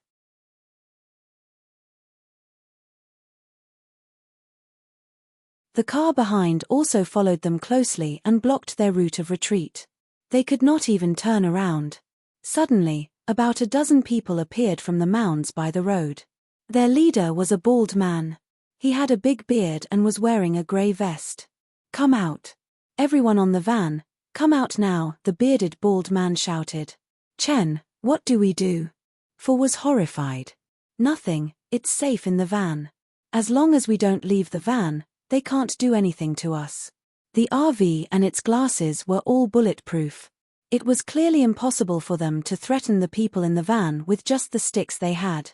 Even if they had iron rods, they would probably need a century to break the windows. Just then, police sirens were heard from behind. Chen Zhao, Fali, and Fo realized that it was Willis' police car. The three were delighted, thinking that danger was over. However, they clearly underestimated how fierceness of the gangsters. The bald man suddenly took out a shotgun and fired at Willis' car. Bang! The car hood flew out at once and the police car smashed into a rock on the roadside. Chen Zhao frowned. The gang was more ferocious and dangerous than he thought. It was hard to imagine how such gangsters could even exist here. Just then, Chen Zhao saw a gangster walk toward the RV with a barrel of gasoline. If you still don't open the door, we'll burn the van, the bald man shouted. Chen, what do we do? Fali looked at Chen Zhao in fear. Don't worry, I'm here. I'll go out and talk to them, Chen Zhao said. Don't go out. They're all brutal butchers. Fali pulled Chen Zhao. Chen Zhao shook his head. We don't have a choice. After I go out, close the door immediately. Chen Zhao opened the door and the automatic ladder extended. He strolled down the steps and immediately asked Fali to close the door. A gangster attempted to prevent the door from closing, but Chen Zhao kicked him away right away. Then, the bald man dragged Willis, now covered in blood, in front of Chen Zhao. Willis looked miserable, but his life was actually not at risk. He was mainly injured from the collision. The bald man hit Willis' head with the stock and then pointed a shotgun at Chen Zhao. Ask them to open the door. How much do you want? I can give you money, Chen Zhao said. I want not just money, but also the two beautiful women inside, the bald man said. Chen Zhao's stare turned cold. Do you know, the person who last said this to me is long dead.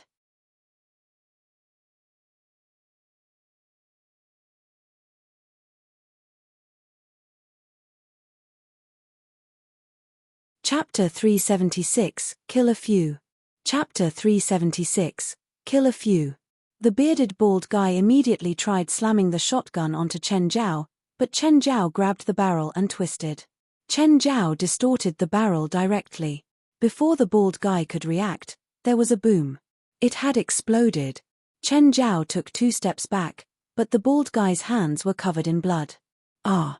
Kill him! Kill him! Without holding back, Chen Zhao punched the guy in the chest. The guy's voice broke off and he fell back stiffly. Blood sprayed out of his mouth. Chen Zhao's fist was stronger than a person slamming down with a steel hammer. What did it feel like for 1,000 kilograms of force to hit a body? The man was lucky that he didn't get a hole through his body. Chen Zhao held back a bit at the end. After all, there were 2 girls watching in the back. He didn't want to make the scene too bloody, but this bald guy was deader than dead. The surrounding thugs all held bats. Seeing that their boss had been killed, they immediately crowded over. Chen, behind you. Fali saw a thug do a sneak attack on Chen Zhao. The metal bat was going down on his head. The bat smacked against the back of Chen Zhao's head and he felt pain.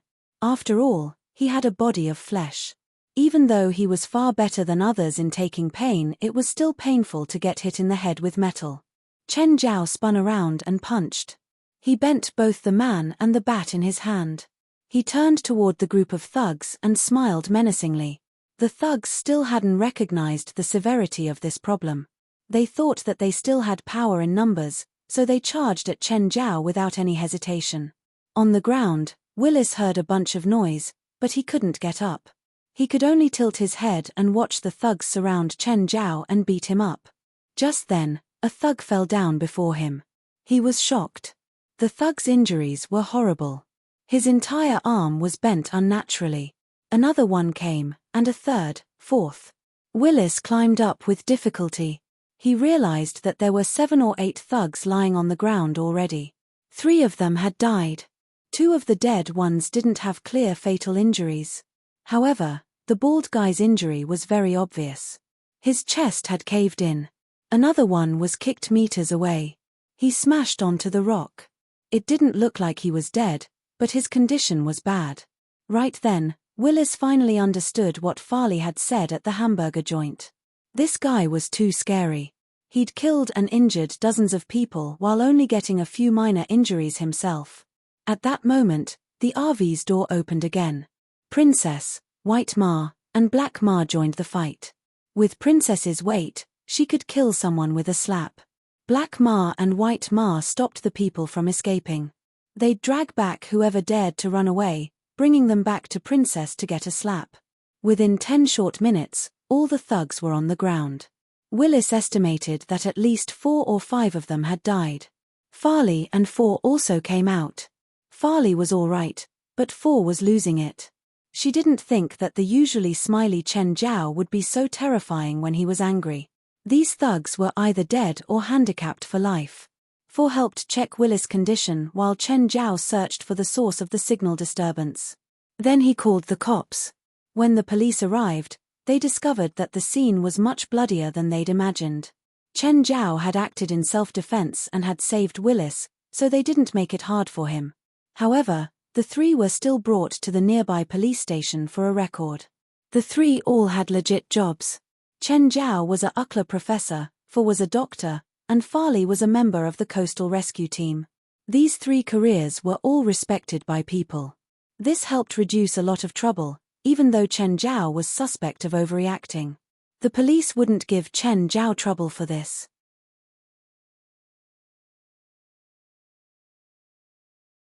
They even spoke up for him. To the police, saving one of their brothers was like saving themselves. Plus, these thugs were all horrible criminals, responsible for many murder cases. Getting killed while committing a crime was just karma. When the 3 left the station, they even had a police car help lead the way. The officer brought them all the way to the patrol area before leaving. However, they'd also wasted 4 to 5 hours.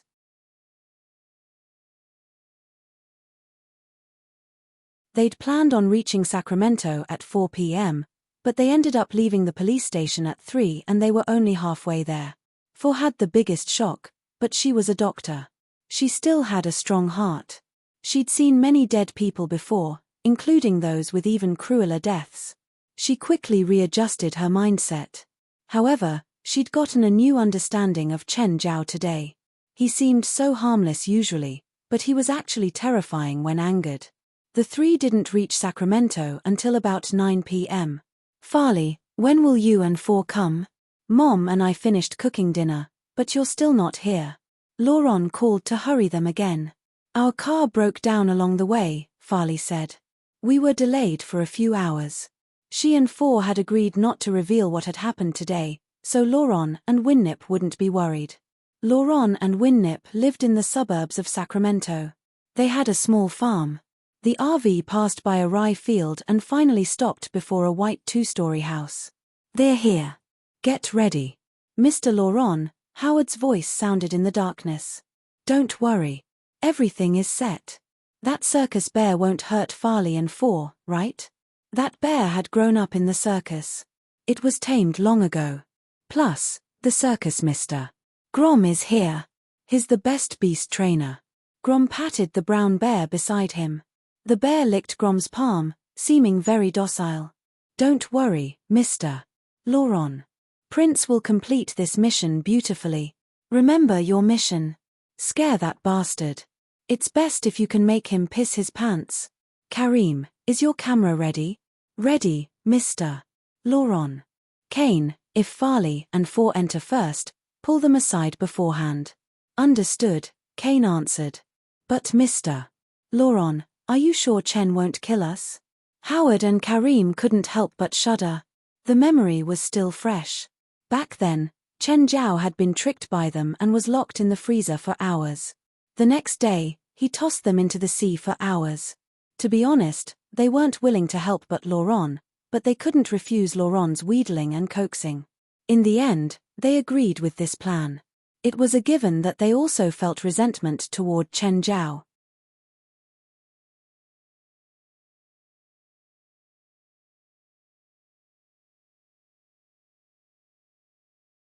Chapter 377, Prince and Princess.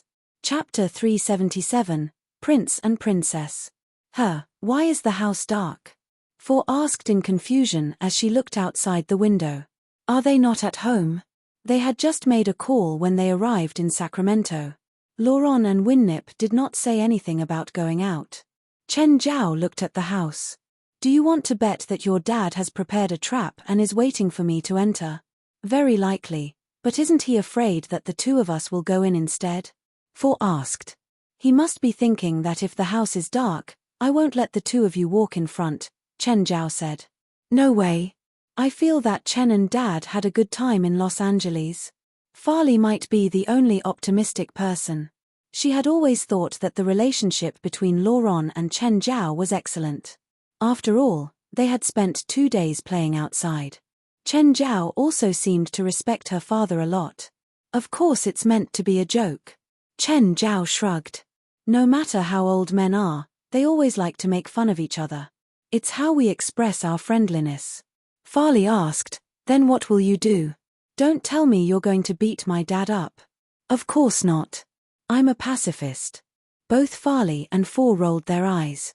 They wondered who had just beaten a few gangsters to death. Turn the lights on the van off. Princess, go and knock on the door. Fali and Four glanced at each other, starting to worry for their father. They hoped that he would not have a heart attack.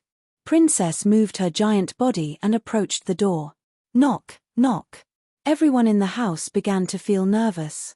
Laurent even cursed in the darkness, this bastard, doesn't he know how to ring the doorbell? Knock, knock. The door was smacked again. Facing Kane, who was hiding beside the door, Laurent said, Mr. Grom, ask Prince to stand before the door. Kane, get ready to open the door. 3, 2, 1. Prince stood before the door, with Grom hiding behind him. Standing up, Prince was a 7 meters tall, 400 kilograms heavy adult male brown bear. He could easily cover Grom's body, who would be able to give him commands instantaneously. Kane opened the door and Grom asked Prince to roar at once. Roar. Prince roared, but right away, the larger figure outside the door also roared. Roar. Everyone covered their ears. In his panic, Kane accidentally pressed the light switch beside the door. Immediately, everyone saw a terrifying monster, thrice the size of Prince, standing outside the door. It had just produced the deafening roar. Whimpering, Prince turned around and fled in fear, knocking Grom over in the process. In the house, the faces of Laurent, Kane, Karim and Howard paled. Where did the monster come from? Fire, fire. Shoot it now. Mr. Laurent. We didn't bring our guns. Just then, the giant entered the house. Everyone realized that it was a brown bear too. However, the originally huge Prince now looked as tiny as a bean. Roar. The enormous bear roared again. Its voice was more like thunder. Everyone covered their ears, their faces filled with pain and horror. It was too frightening. Where did such a horrible, illogical monster come from? Everyone felt that they were dead for sure, especially Grom, who was lying just before Princess. Princess only had to open her mouth slightly to bite his head off. Prince, in his fear, stuck his head under the table, but his big buttocks were still outside. Princess strolled into the house as if she was patrolling her own territory. She looked at all the people present. Woof.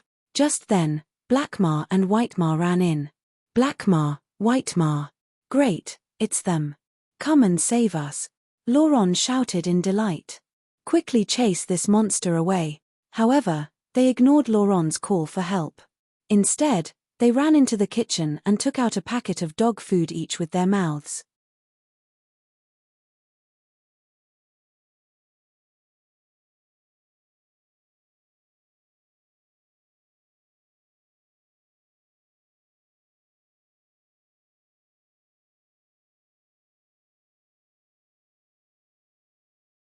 Chapter 378, Rich Man's Daughter. Chapter 378, Rich Man's Daughter.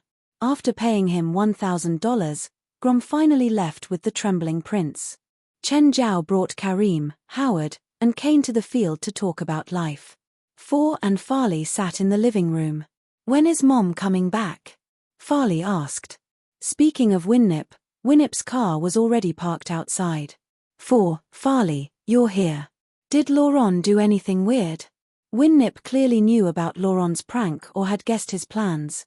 Laurent and Chen Zhao had always been rivals. After hearing that Chen Zhao was coming, he'd plotted with Karim, Kane, and Howard for 2 weeks. Winnip didn't want to dampen his enthusiasm since it was almost his birthday. Winnip, your 2 daughters almost scared me to death, Laurent immediately complained. Raw. Just then, Princess came out of the kitchen. Winnip had a fright. This is Chen's new pet, Fali said. Winnip thought for a moment and glanced at Laurent's expression again. She immediately looked at him with sympathy. Winnip had a special love for animals. Whether they swam in the water or ran on land, she loved them all. Fali, is this Chen's birthday present for Dad? Mom, Chen didn't bring out his present yet, but you'll definitely like it. Why will I like a gift for your dad? Dad won't refuse either. What exactly is it? It's not time to take it out yet. 4. What are you giving me? I'm here and I'm the best gift. Dad, what do you think? Laurent drowned himself in beer. He didn't dare to say no, because then 4 would definitely lose her temper. 4 didn't have a good temper like Fali. She'd been obstinate and stubborn since childhood. Where are Karim, Kane, and Howard? How come I don't see them? And Chen? Laurent didn't want to answer, but Fali said, Chen said he hasn't seen them in a long time, so he pulled them out to talk. Fali didn't notice the sympathy in the other's eyes. What could Chen Zhao pull them out to talk about? An hour later, Chen Zhao and the 3 bodyguards finally came back. After everyone settled in, Laurent secretly called Karim. Karim, are Kane and Howard sleeping? Mr. Laurent, please let us go. We really don't want to play with Chen anymore. Chen Zhao had given them a very nice talk. Now, they'd rather die than pull a prank on Chen Zhao again. His pets were getting more and more terrifying. More importantly, Chen Zhao was petty. He would make them pay for every prank. They couldn't beat him either, so they were always pushed onto the ground and dragged around. Don't you want to take revenge? Revenge? How? We've never succeeded against him. This is why we can't let him go. Think about it. We don't know when he'll come to Sacramento again. We must leave a deep impression for him in these few days, even if we get hit. Easy for you to say, Karim thought. No matter what, you're his father-in-law. He hits us, not you. This is Sacramento, our turf. Are you going to surrender just like this? Mr. Laurent, do you have any plan? Come to my room. We'll talk about it.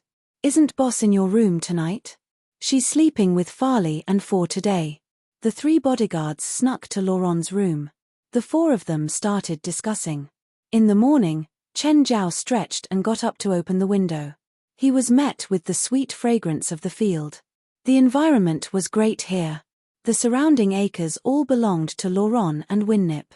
Fali and 4 were like a feudal lord's daughter. Adding on Winnip's chain store, they were authentic rich beauties. When Chen Zhao went downstairs, Fali, 4, and Winnip were making breakfast. Chen Zhao kissed Fali. "Dear, what plans do you have today?" "Mom and Fali are going shopping with me to buy Dad a gift," 4 said. "What about me? You and Dad can stay home." "Fine." Chen Zhao shrugged. He just wanted to have a peaceful morning.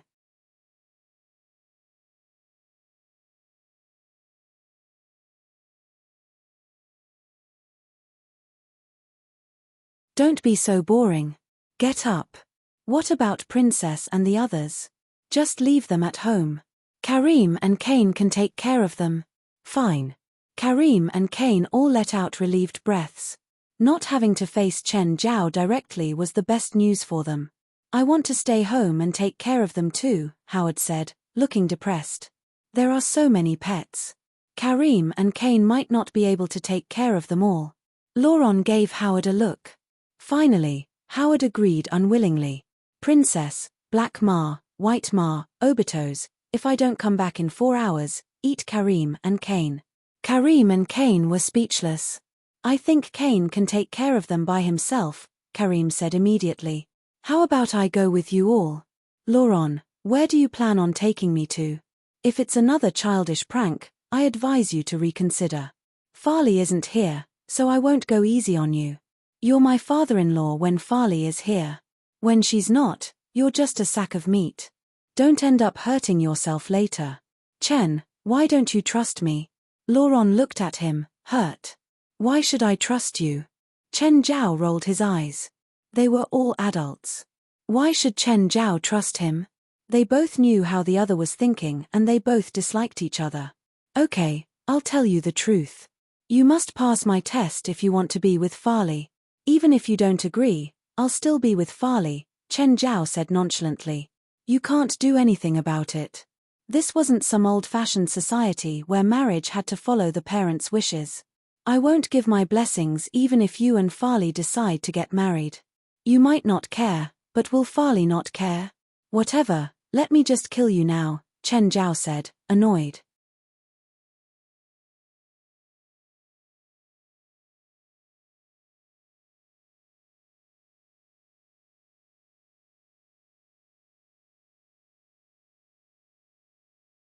The group of people strolled here and there as if they were visitors. On their way, Shaman introduced to them the various sections. Some were open to visitors, while others were restricted. Some tame herbivores were even interacting with visitors under the guidance of zoo staff. Soon, the group was brought into a seemingly high-tech building.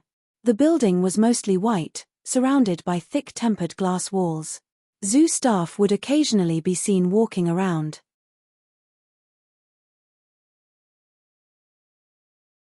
Shaman looked at Chen Zhao. "Are you sure you're ready?" "Yes, I'm ready." Shaman then looked at Laurent. "How about you?" "Of course.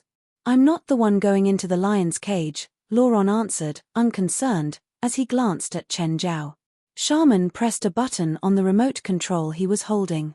The glass door opened, inside which there was another metal isolation door.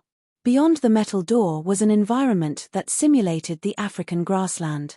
It was about 100 square meters in size, with rocks, water, and grass. A glass cover acted as the roof. It was 3 meters high and very transparent. "You can enter now," Shaman said. Chen Zhao walked past the doors, which then closed.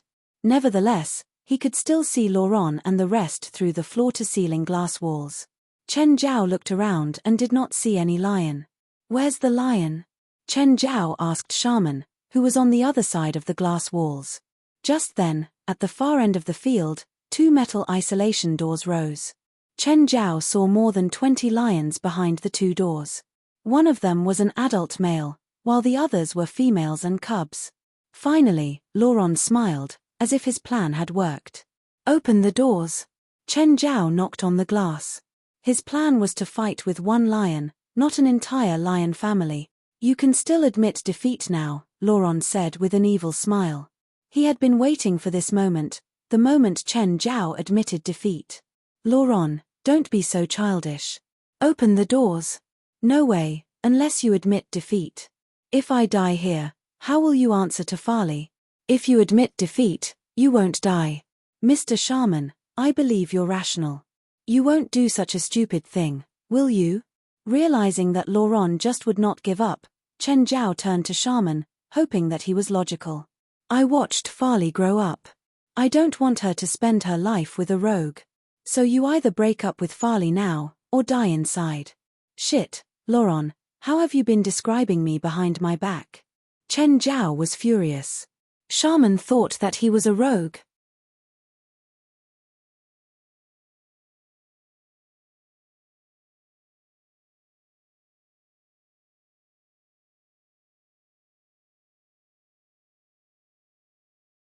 They kept jumping up, trying to attract his attention.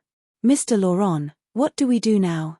A bit horrified, Howard watched Chen Zhao interact with the lions peacefully. They were in a very awkward situation.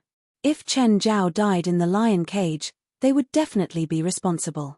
But if he didn't die, then they would be the ones dying. When Chen Zhao wanted to take revenge, he never showed any mercy. Chen, I think we should have a nice chat, Laurent called Chen Zhao through the floor-to-ceiling window. Chen Zhao ignored Laurent. He continued talking to the pride of lions. To be honest, he wanted to take the male lion, but taking it alone wasn't suitable. After all, it had its own family, but Chen Zhao couldn't take them all. Shaman called the zoo staff. When the staff saw someone with the pride, they were all terrified. They hurriedly changed the electric circuit and Chen Zhao finally came out. However, Laurent and Howard had already escaped. Anger simmered inside Chen Zhao. That old shaman kept apologizing to him, but if apologies worked, then why did people need the police? Mr. Shaman, if you agree with my conditions, I won't report you and your zoo. If you don't, trust me, I can make the zoo go bankrupt. What conditions? My condition is, Chen Zhao whispered in Shaman's ears. This, Shaman looked at him with a troubled expression. Mr. Chen, your request is a bit too much. I'm afraid I can't agree. Then maybe you should get to know my lawyer. Mr. Chen, I was tricked by that old bastard, Laurent. You should go find him. I'll definitely go find him, but no one can escape. Mr. Shaman, have you thought it over? Oh, attempted murder has a sentence of 3 years, right? Shaman shuddered. Okay, I'll agree. That's good. This'll be all for now. What else do you want? I'll tell you later. Chen Zhao didn't live here. He was going to leave Sacramento in a few days. He didn't feel much animosity toward Shaman. After all, he just wanted the best for Fali. But Chen Zhao would never forgive that old asshole Laurent. That asshole dared to do any kind of prank. If he hadn't run so quickly, Chen Zhao really would have tossed him into the lion cage.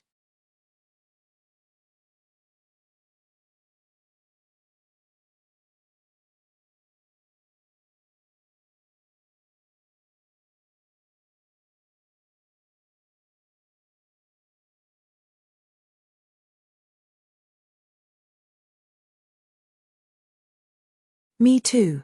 If this really continues for a day, I feel that we will really become impotent. Chen wasn't joking. Maybe he's really not. Their faces paled. They had already realized the severity of the problem. Chen Zhao's words might actually come true. The more they thought about it, the more scared they were. What now? You want to go back? Chen will kill us. But if we don't, we'll be soft forever. How? We're doomed either way. Let's go back. Finally, Kane made up his mind. Are you not scared of Chen? I am, but are we really going to avoid him for our entire life? Sounds reasonable. Let's just face him. Kane, Karim, Howard, why are you back? Didn't you go and see your ill comrade? Actually, he's already dead, so we think that Mr. Laurent's birthday party is more important now. Fine, as long as you're happy. Where's Chen? Kane asked. Outside, I think, Fali said. The three found Chen Zhao near the creek by the farmland. At the moment, he was soaking his feet in the water, his pants rolled up from the cuffs. Hey, Chen, what are you doing here? Daydreaming. You must be thinking of something important. Kane was forcing a conversation. Karim and Howard stood at the side awkwardly, not knowing what to say. I'm thinking about how to kill you legally. Ha! This joke isn't funny. Their smiles were worse than crying. Do I look like I'm joking? Chen Zhao turned his head and looked at the three. Chen, we were not involved in this. It's all Mr. Laurent. Actually, we wanted to stop him, but he didn't listen.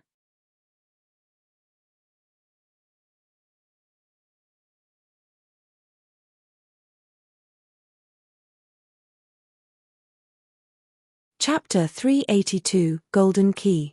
Chapter 382, Golden Key. These three cronies were always present when causing trouble. But when they had to take responsibility, they would push all the blame onto Laurent. Chen Zhao didn't think that they were innocent. No one could escape from the blame. Anyway, Chen Zhao didn't plan on letting any of them go. No one can escape. I'll take care of all of you. Chen, just tell us what we have to do to be forgiven. I haven't decided. I'll tell you all later. Then, can you take care of our problem right now? We've been hard for more than 2 hours now. Having a boner for 2 hours was definitely not a happy thing. They felt that they'd definitely be disabled if this persisted. Then how about you help me brainstorm how to punish you all? If I like your idea, then I'll help you take care of that problem. The three almost broke down. You want to punish us and ask us to help think of an idea. And the idea has to satisfy you? Just kill us. How about, we help you prank Mr. Laurent? These three shameless bastards could sell out their boss without hesitation to save themselves. Laurent won't escape either. His fate has already been decided. You don't need to worry. It'll be better for you to think about how to pay for your sins. The three shuddered. Seeing how stubborn Chen Zhao was, their heads hurt more. Of course, their dicks hurt even more. It felt like it would explode soon. We'll do whatever you want. Kane was about to cry. How far is it to town? Chen Zhao asked. A few kilometers. I got it, Karim said, a light bulb going off. You want us to run to town, right? Don't worry. We can definitely do it. It's not that easy. Run there and run back. Chen Zhao nodded. The three felt overjoyed. It was easier than they'd imagined. Running 10 kilometers was indeed tiring, but it'll be better than their situation now. Plus, even though they'd left the army, they were still in shape. Take off your clothes and run. What? All three of them cried. You heard me. I want you to run 10 kilometers nude. You're humiliating us. Yes, I'm humiliating you all. You think we'll agree to such an insulting request? Kane glared at Chen Zhao with clenched teeth. I was going to have you three men have a round with each other. Are you sure you won't run? The three quickly took off their clothes. What a joke. They were all straight and having sex with their friends was disgusting. Chen Zhao happily returned to the house. He didn't know what Fali, and Winnip were talking about, but they seemed happy. Chen, where's Kane and the others? They didn't find you? Oh, they might not be in a good mood. They went out for a run. Run? Winnip was confused. Are they in a bad mood because their friend died? Is Laurent still in his room? Chen Zhao asked. He might be too tired from earlier. He's old, after all. Just then, Winnip's phone rang. Seeing the caller, her expression turned uncomfortable, but she still picked it up after a few rings. Hi, it's Winnip. Mrs. Winnip, please help us. If you take our products down, our farm really will go bankrupt. I'm sorry. I can't tolerate it. Your products have severe product violations. I can't allow your products to appear in my supermarket anymore. Mrs. Winnip, I promise our products won't have the same problem anymore. I swear. No. There's nothing for us to say. You can try another supermarket. Winnip's attitude was firm. If there's nothing else, I'll hang up. Goodbye.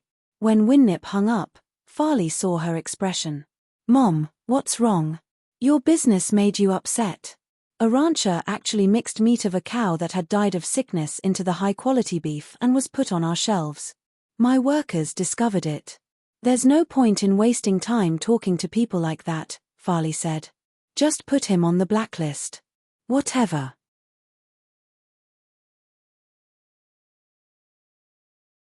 Let's stop talking about these unhappy matters. Winnip clapped. Putting away her upset feelings, she rose and walked to a shelf. She took out a detailed mahogany box. You and Fali are moving to the new home, right? Fali told you? Chen Zhao was surprised. This is for you. Chen Zhao accepted the box. Opening it, he saw that it was a dazzling golden key. This.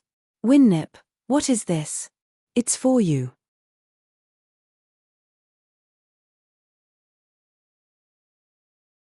I know that when you Chinese people move to a new home, family and friends would gift some symbolic things. I don't know what to give, but this key has been passed down through many generations in my family. I'll give it to you now. I hope you can treat Fali well. Mom, if you give Fali and Chen this key, then what about me? For asked, jealous.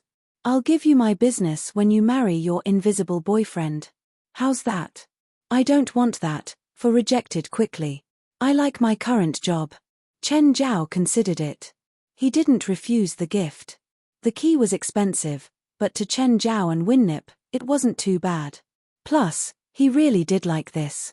Oh, Chen, Fali said. Go get Dad's gift. Oh, you two prepared a gift for Laurent? Winnip really wanted to know what they'd prepared. Chen Zhao went to the RV and took out a pot of strange red flowers. Ah! Winnip and Four were confused. Why was he giving flowers as a birthday gift? Were these flowers expensive? Did they have some special meaning? Mom. Fali whispered in Winnip's ears. Winnip's eyes brightened. Really? Of course. I promise it'll be helpful. Great. I love it. Four was still confused. Fali, isn't this a gift for Dad? Why is Mom so happy? Not telling, Fali said, grinning. Mom. Four glanced at Winnip, but she also shook her head, not telling Four. You're all isolating me. I'm upset, Four said in mock anger. Unfortunately, no one paid attention. Four grew more and more curious. What exactly were these flowers for? Just then, Winnip's phone rang again. Seeing the number, her brows furrowed again. What? Is it those guys again? No, it's the town's police station.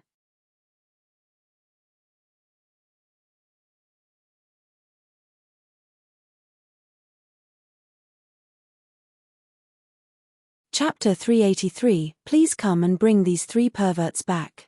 Chapter 383, Please come and bring these three perverts back. Hi, I'm Winnip. Winnip, Iod here. Iod, what is it? Winnip sounded like she was chatting with a friend. I just received a complaint that a few people had been running naked near the town. I sent a few police out and caught the three perverts. How is that relevant to me? The three perverts are Cain, Karim, and Howard. Spit. Red wine spouted out from Winnip's mouth. What?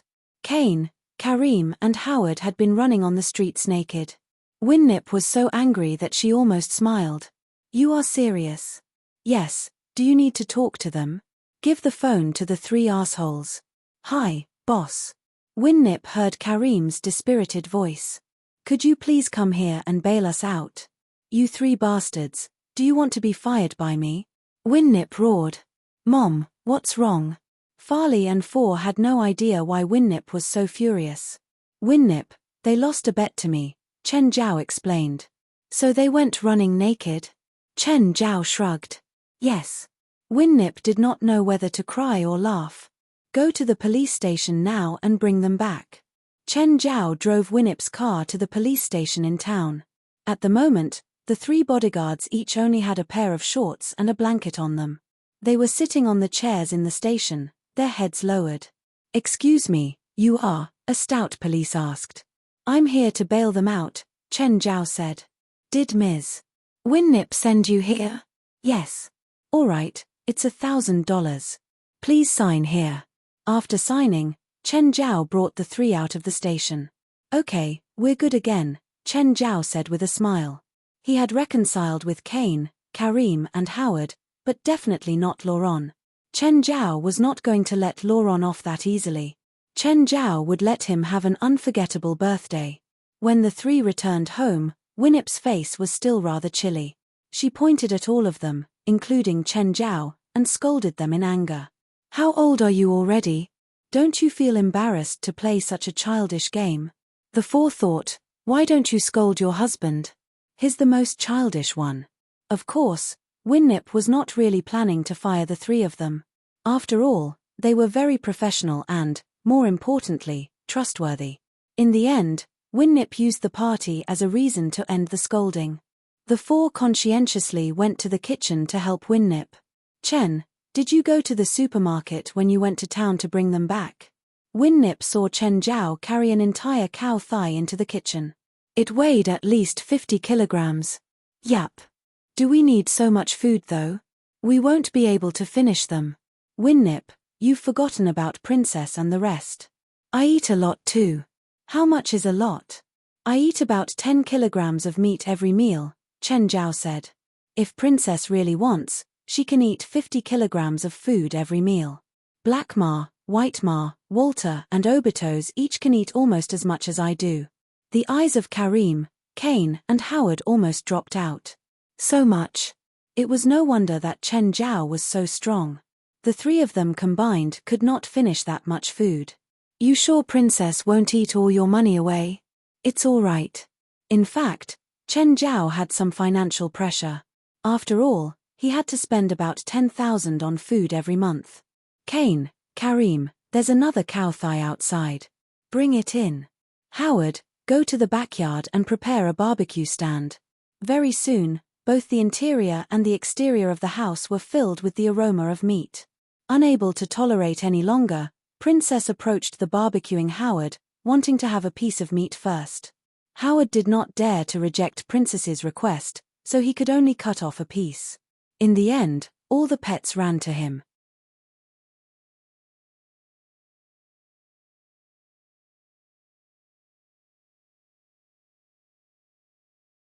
He had mustered his courage and believed that Chen Zhao would not assault him before everyone else. In fact, it was the case. When Chen Zhao saw him, his face was filled with a bright smile. It was as if Chen Zhao was only looking at a good friend and had no other intentions. Nevertheless, Laurent knew that Chen Zhao would place him on the barbecue stand if he had the chance to. After 3 or 4 hours of busy preparation, everything was finally ready. Fali and Four even prepared a crown for Laurent. Dad, happy birthday. Chen Zhao took out the big cake that he had bought on his way back. Laurent, cut the cake. Laurent stared at the cake, trembling. Did Chen Zhao put any drugs in the cake? Karim, Kane and Howard thought so as well. Laurent cut the cake and gave Chen Zhao a piece at once. Chen, come, this piece is for you. When Fali saw Laurent give the first piece of cake to Chen Zhao, she was delighted. She was convinced that her father and Chen Zhao were really close. Thank you. Chen Zhao took the cake and started eating. When Laurent saw this, he heaved a sigh of relief. It seemed like the cake was fine. He gave a piece to everyone and took the last one. As much as he hated Chen Zhao, the cake was delicious. Laurent, try this. Chen made them. Winnip took out a large plate of dumplings. These are dumplings, right? I've tried them before, but I don't like them. Laurent was worried that Chen Zhao had poisoned the dumplings. All right, we'll eat them then.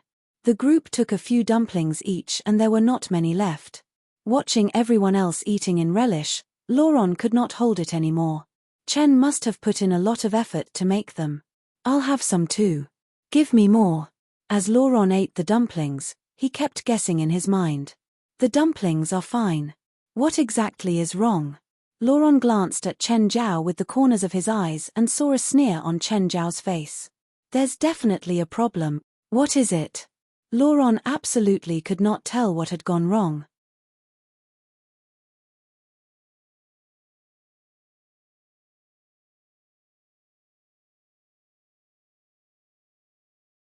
Chapter 384, Laurent's Nightmare Birthday.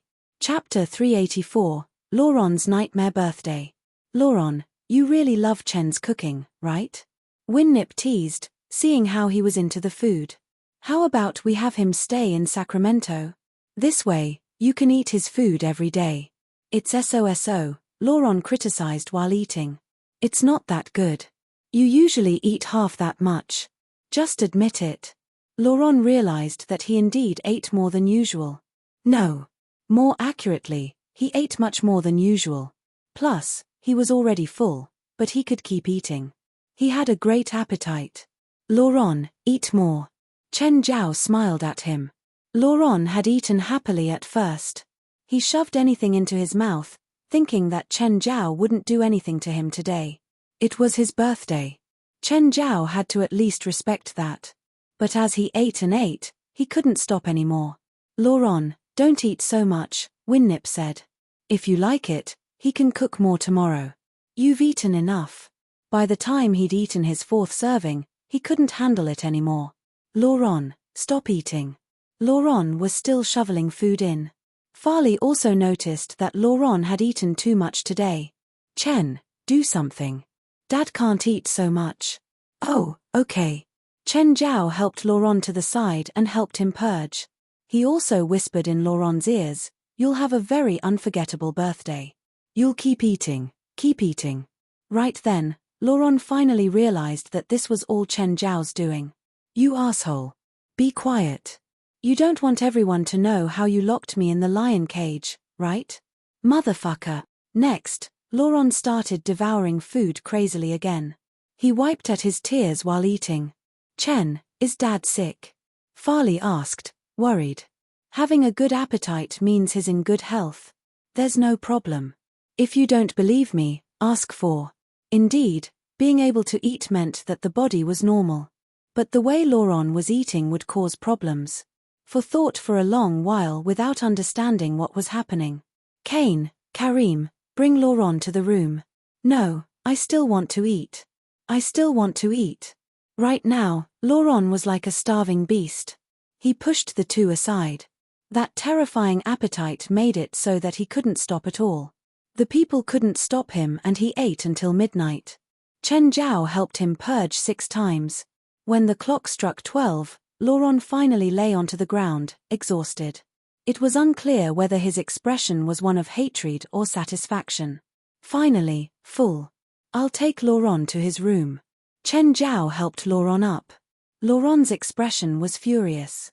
Don't think you can defeat me like this. You want to try this feeling again? Chen Zhao asked, smiling sinisterly. Whatever. We'll have a truce tonight. Laurent was truly scared. Chen Zhao didn't plan on continuing to torture Laurent. He'd already been messed with enough. If it continued, Laurent might really get health issues.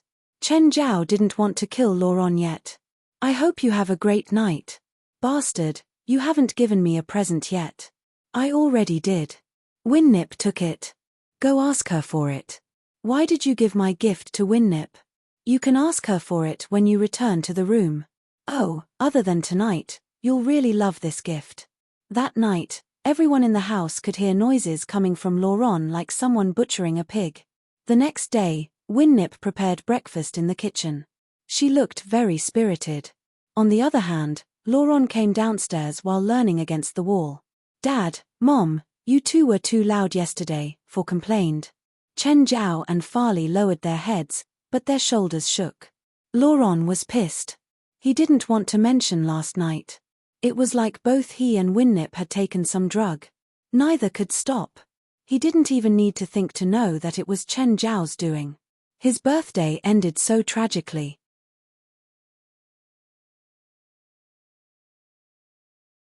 Chen Zhao, Fali, and Four would stay for a few more days, but Winnip had to start working today. When she reached the company, she was stopped by someone.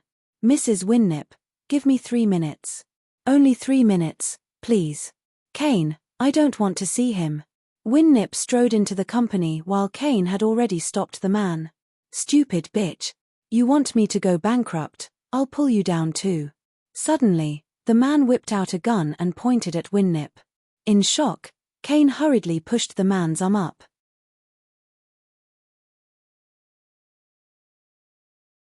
Karim and Howard blocked Winnip too. Bang! The first shot hit the ceiling. Since he didn't hit Winnip, he suddenly aimed at Cain's head. Bang! Kane lost consciousness and fell to the ground. Kane. Karim tackled the man and stole the gun. He shot 3 times, each one fatal. Finally he tossed down the gun. Howard ran up to hug Kane. Kane's forehead had been shot through, but this was a small caliber pistol, so it wasn't that strong. At least, Kane didn't die on the spot. Winnip was stunned by this sudden change in events. She stood there, staring at Kane, not knowing what to do. "Call the ambulance," Karim yelled. "Ambulance." Winnip finally reacted, dialing for the ambulance. What? Laurent was playing with the 2 baby bears.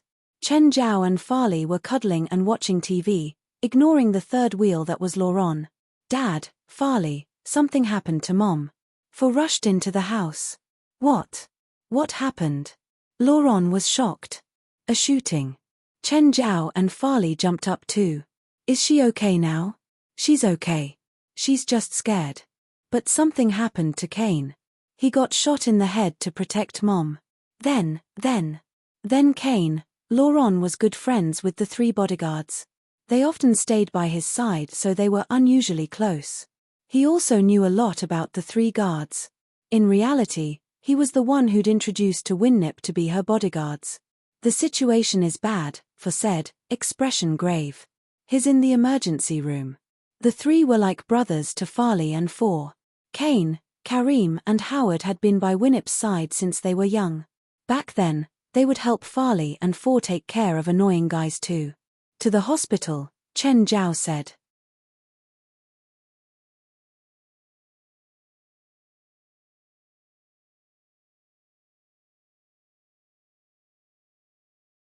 Chapter 385, The Trickiest Situation.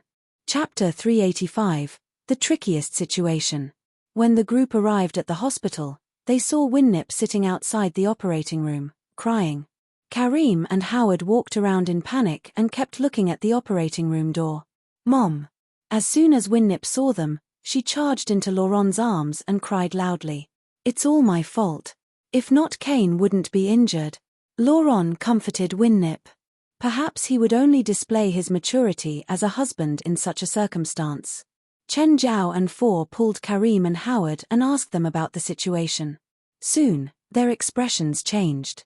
Kane's injury was very severe. Although he did not die immediately, the gunshot was still fatal, given that he was so close to the gun.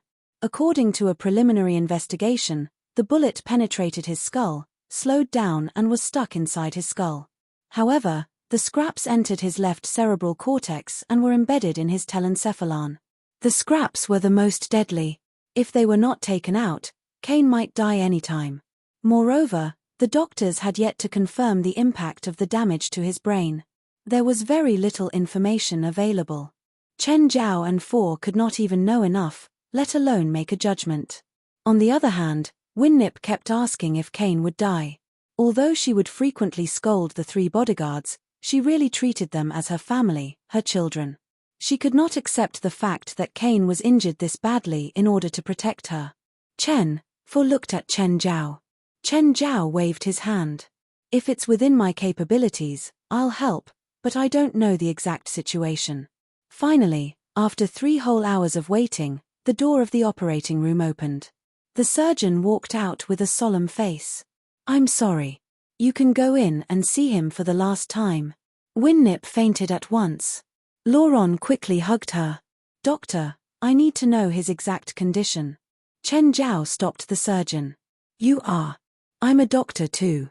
The bullet scraps are now scattered in his telencephalon. They're all small and very difficult to remove. Some have even caused functional impairment and intracranial hemorrhage. "Nobody can save him," the surgeon said. "I hope to perform surgery on him myself," Chen Zhao said.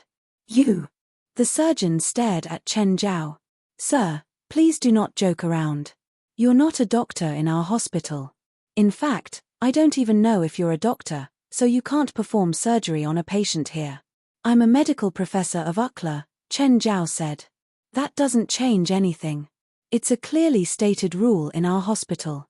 Chen Zhao glanced at the name tag before the surgeon's chest. "Hill Nandes." "Mr. Nandes, since you've already determined that the patient is dead for sure, Why don't you give me a chance? It can't be worse than this, can it? Hernandez was somewhat hesitant. I can't decide on this.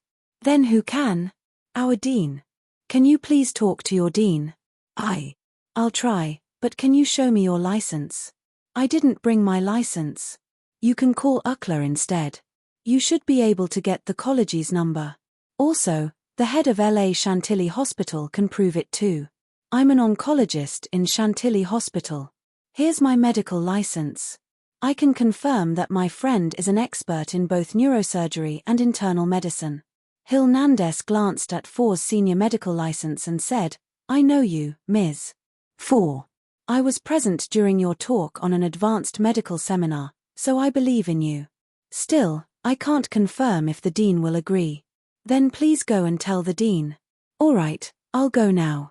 Once Hernandez left, the group entered the operating room and surrounded the operating table. You all go out now. Leave the rest to me. Chen, what are you doing? Saving him, Chen Zhao said.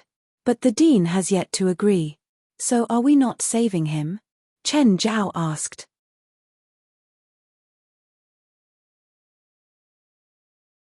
Howard, Karim, stop anyone who attempts to enter later. Before I come out, don't let anyone disturb me. Chen, can you really save Kane? Karim asked in reluctance. Just go out now. Don't waste more time. Kane can't wait. Do you need my help? For asked. You know the answer.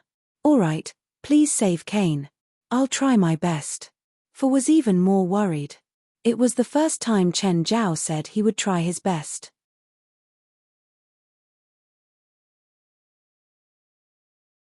In the past, he was always so confident. No matter what illness his patient had, he was so confident. Even against a patient who had been in a coma for 5 years, he showed no signs of retreat or doubt. But now, he would only try his best. Kane's injury was definitely more serious than Four had imagined. After the operating room door closed again, Chen Zhao destroyed the camera in the room. Then, he cut open Kane's skull again. After some examination, Chen Zhao summoned a few brain-eating insects. Brain-eating insects were very tiny, each perhaps only as large as the tip of a needle. Chen Zhao controlled the insects to climb into Kane's telencephalon, searching for scraps. Because of the fragility of the brain, doctors could not open the telencephalon with the current medical technology. After all, it contained the viscous brain plasma. It could not be opened physically. Brain-eating insects avoided the problem perfectly. The insects climbed inside the brain, looking for and devouring any scraps. Of course, consuming the scraps was fatal for the insects, and they would react after eating 2 or 3 pieces. Chen Zhao was not really concerned since the insects were more like consumables. He only needed the brain-eating insects to bring the scraps out of the brain. If any of them died, he would summon more. Just then, Chen Zhao heard some people arguing outside. The people from the hospital must have returned, but they were stopped by Karim and the rest. Nonetheless, Chen Zhao could not care about what was going on outside. He had to focus on the surgery. Chen Zhao also used the brain-eating insects to bring medicine to specific places. The places were all bleeding, which could hardly be stopped by surgery. You're tuning in to the Dreamy Chapters YouTube channel. We're so grateful for your support, and don't forget to subscribe to join us on this incredible journey through captivating stories. Your generosity through donations truly makes a world of difference, as it's the primary source of revenue that allows me to expand and enhance this channel for you. Thank you from the bottom of my heart for being a part of this adventure.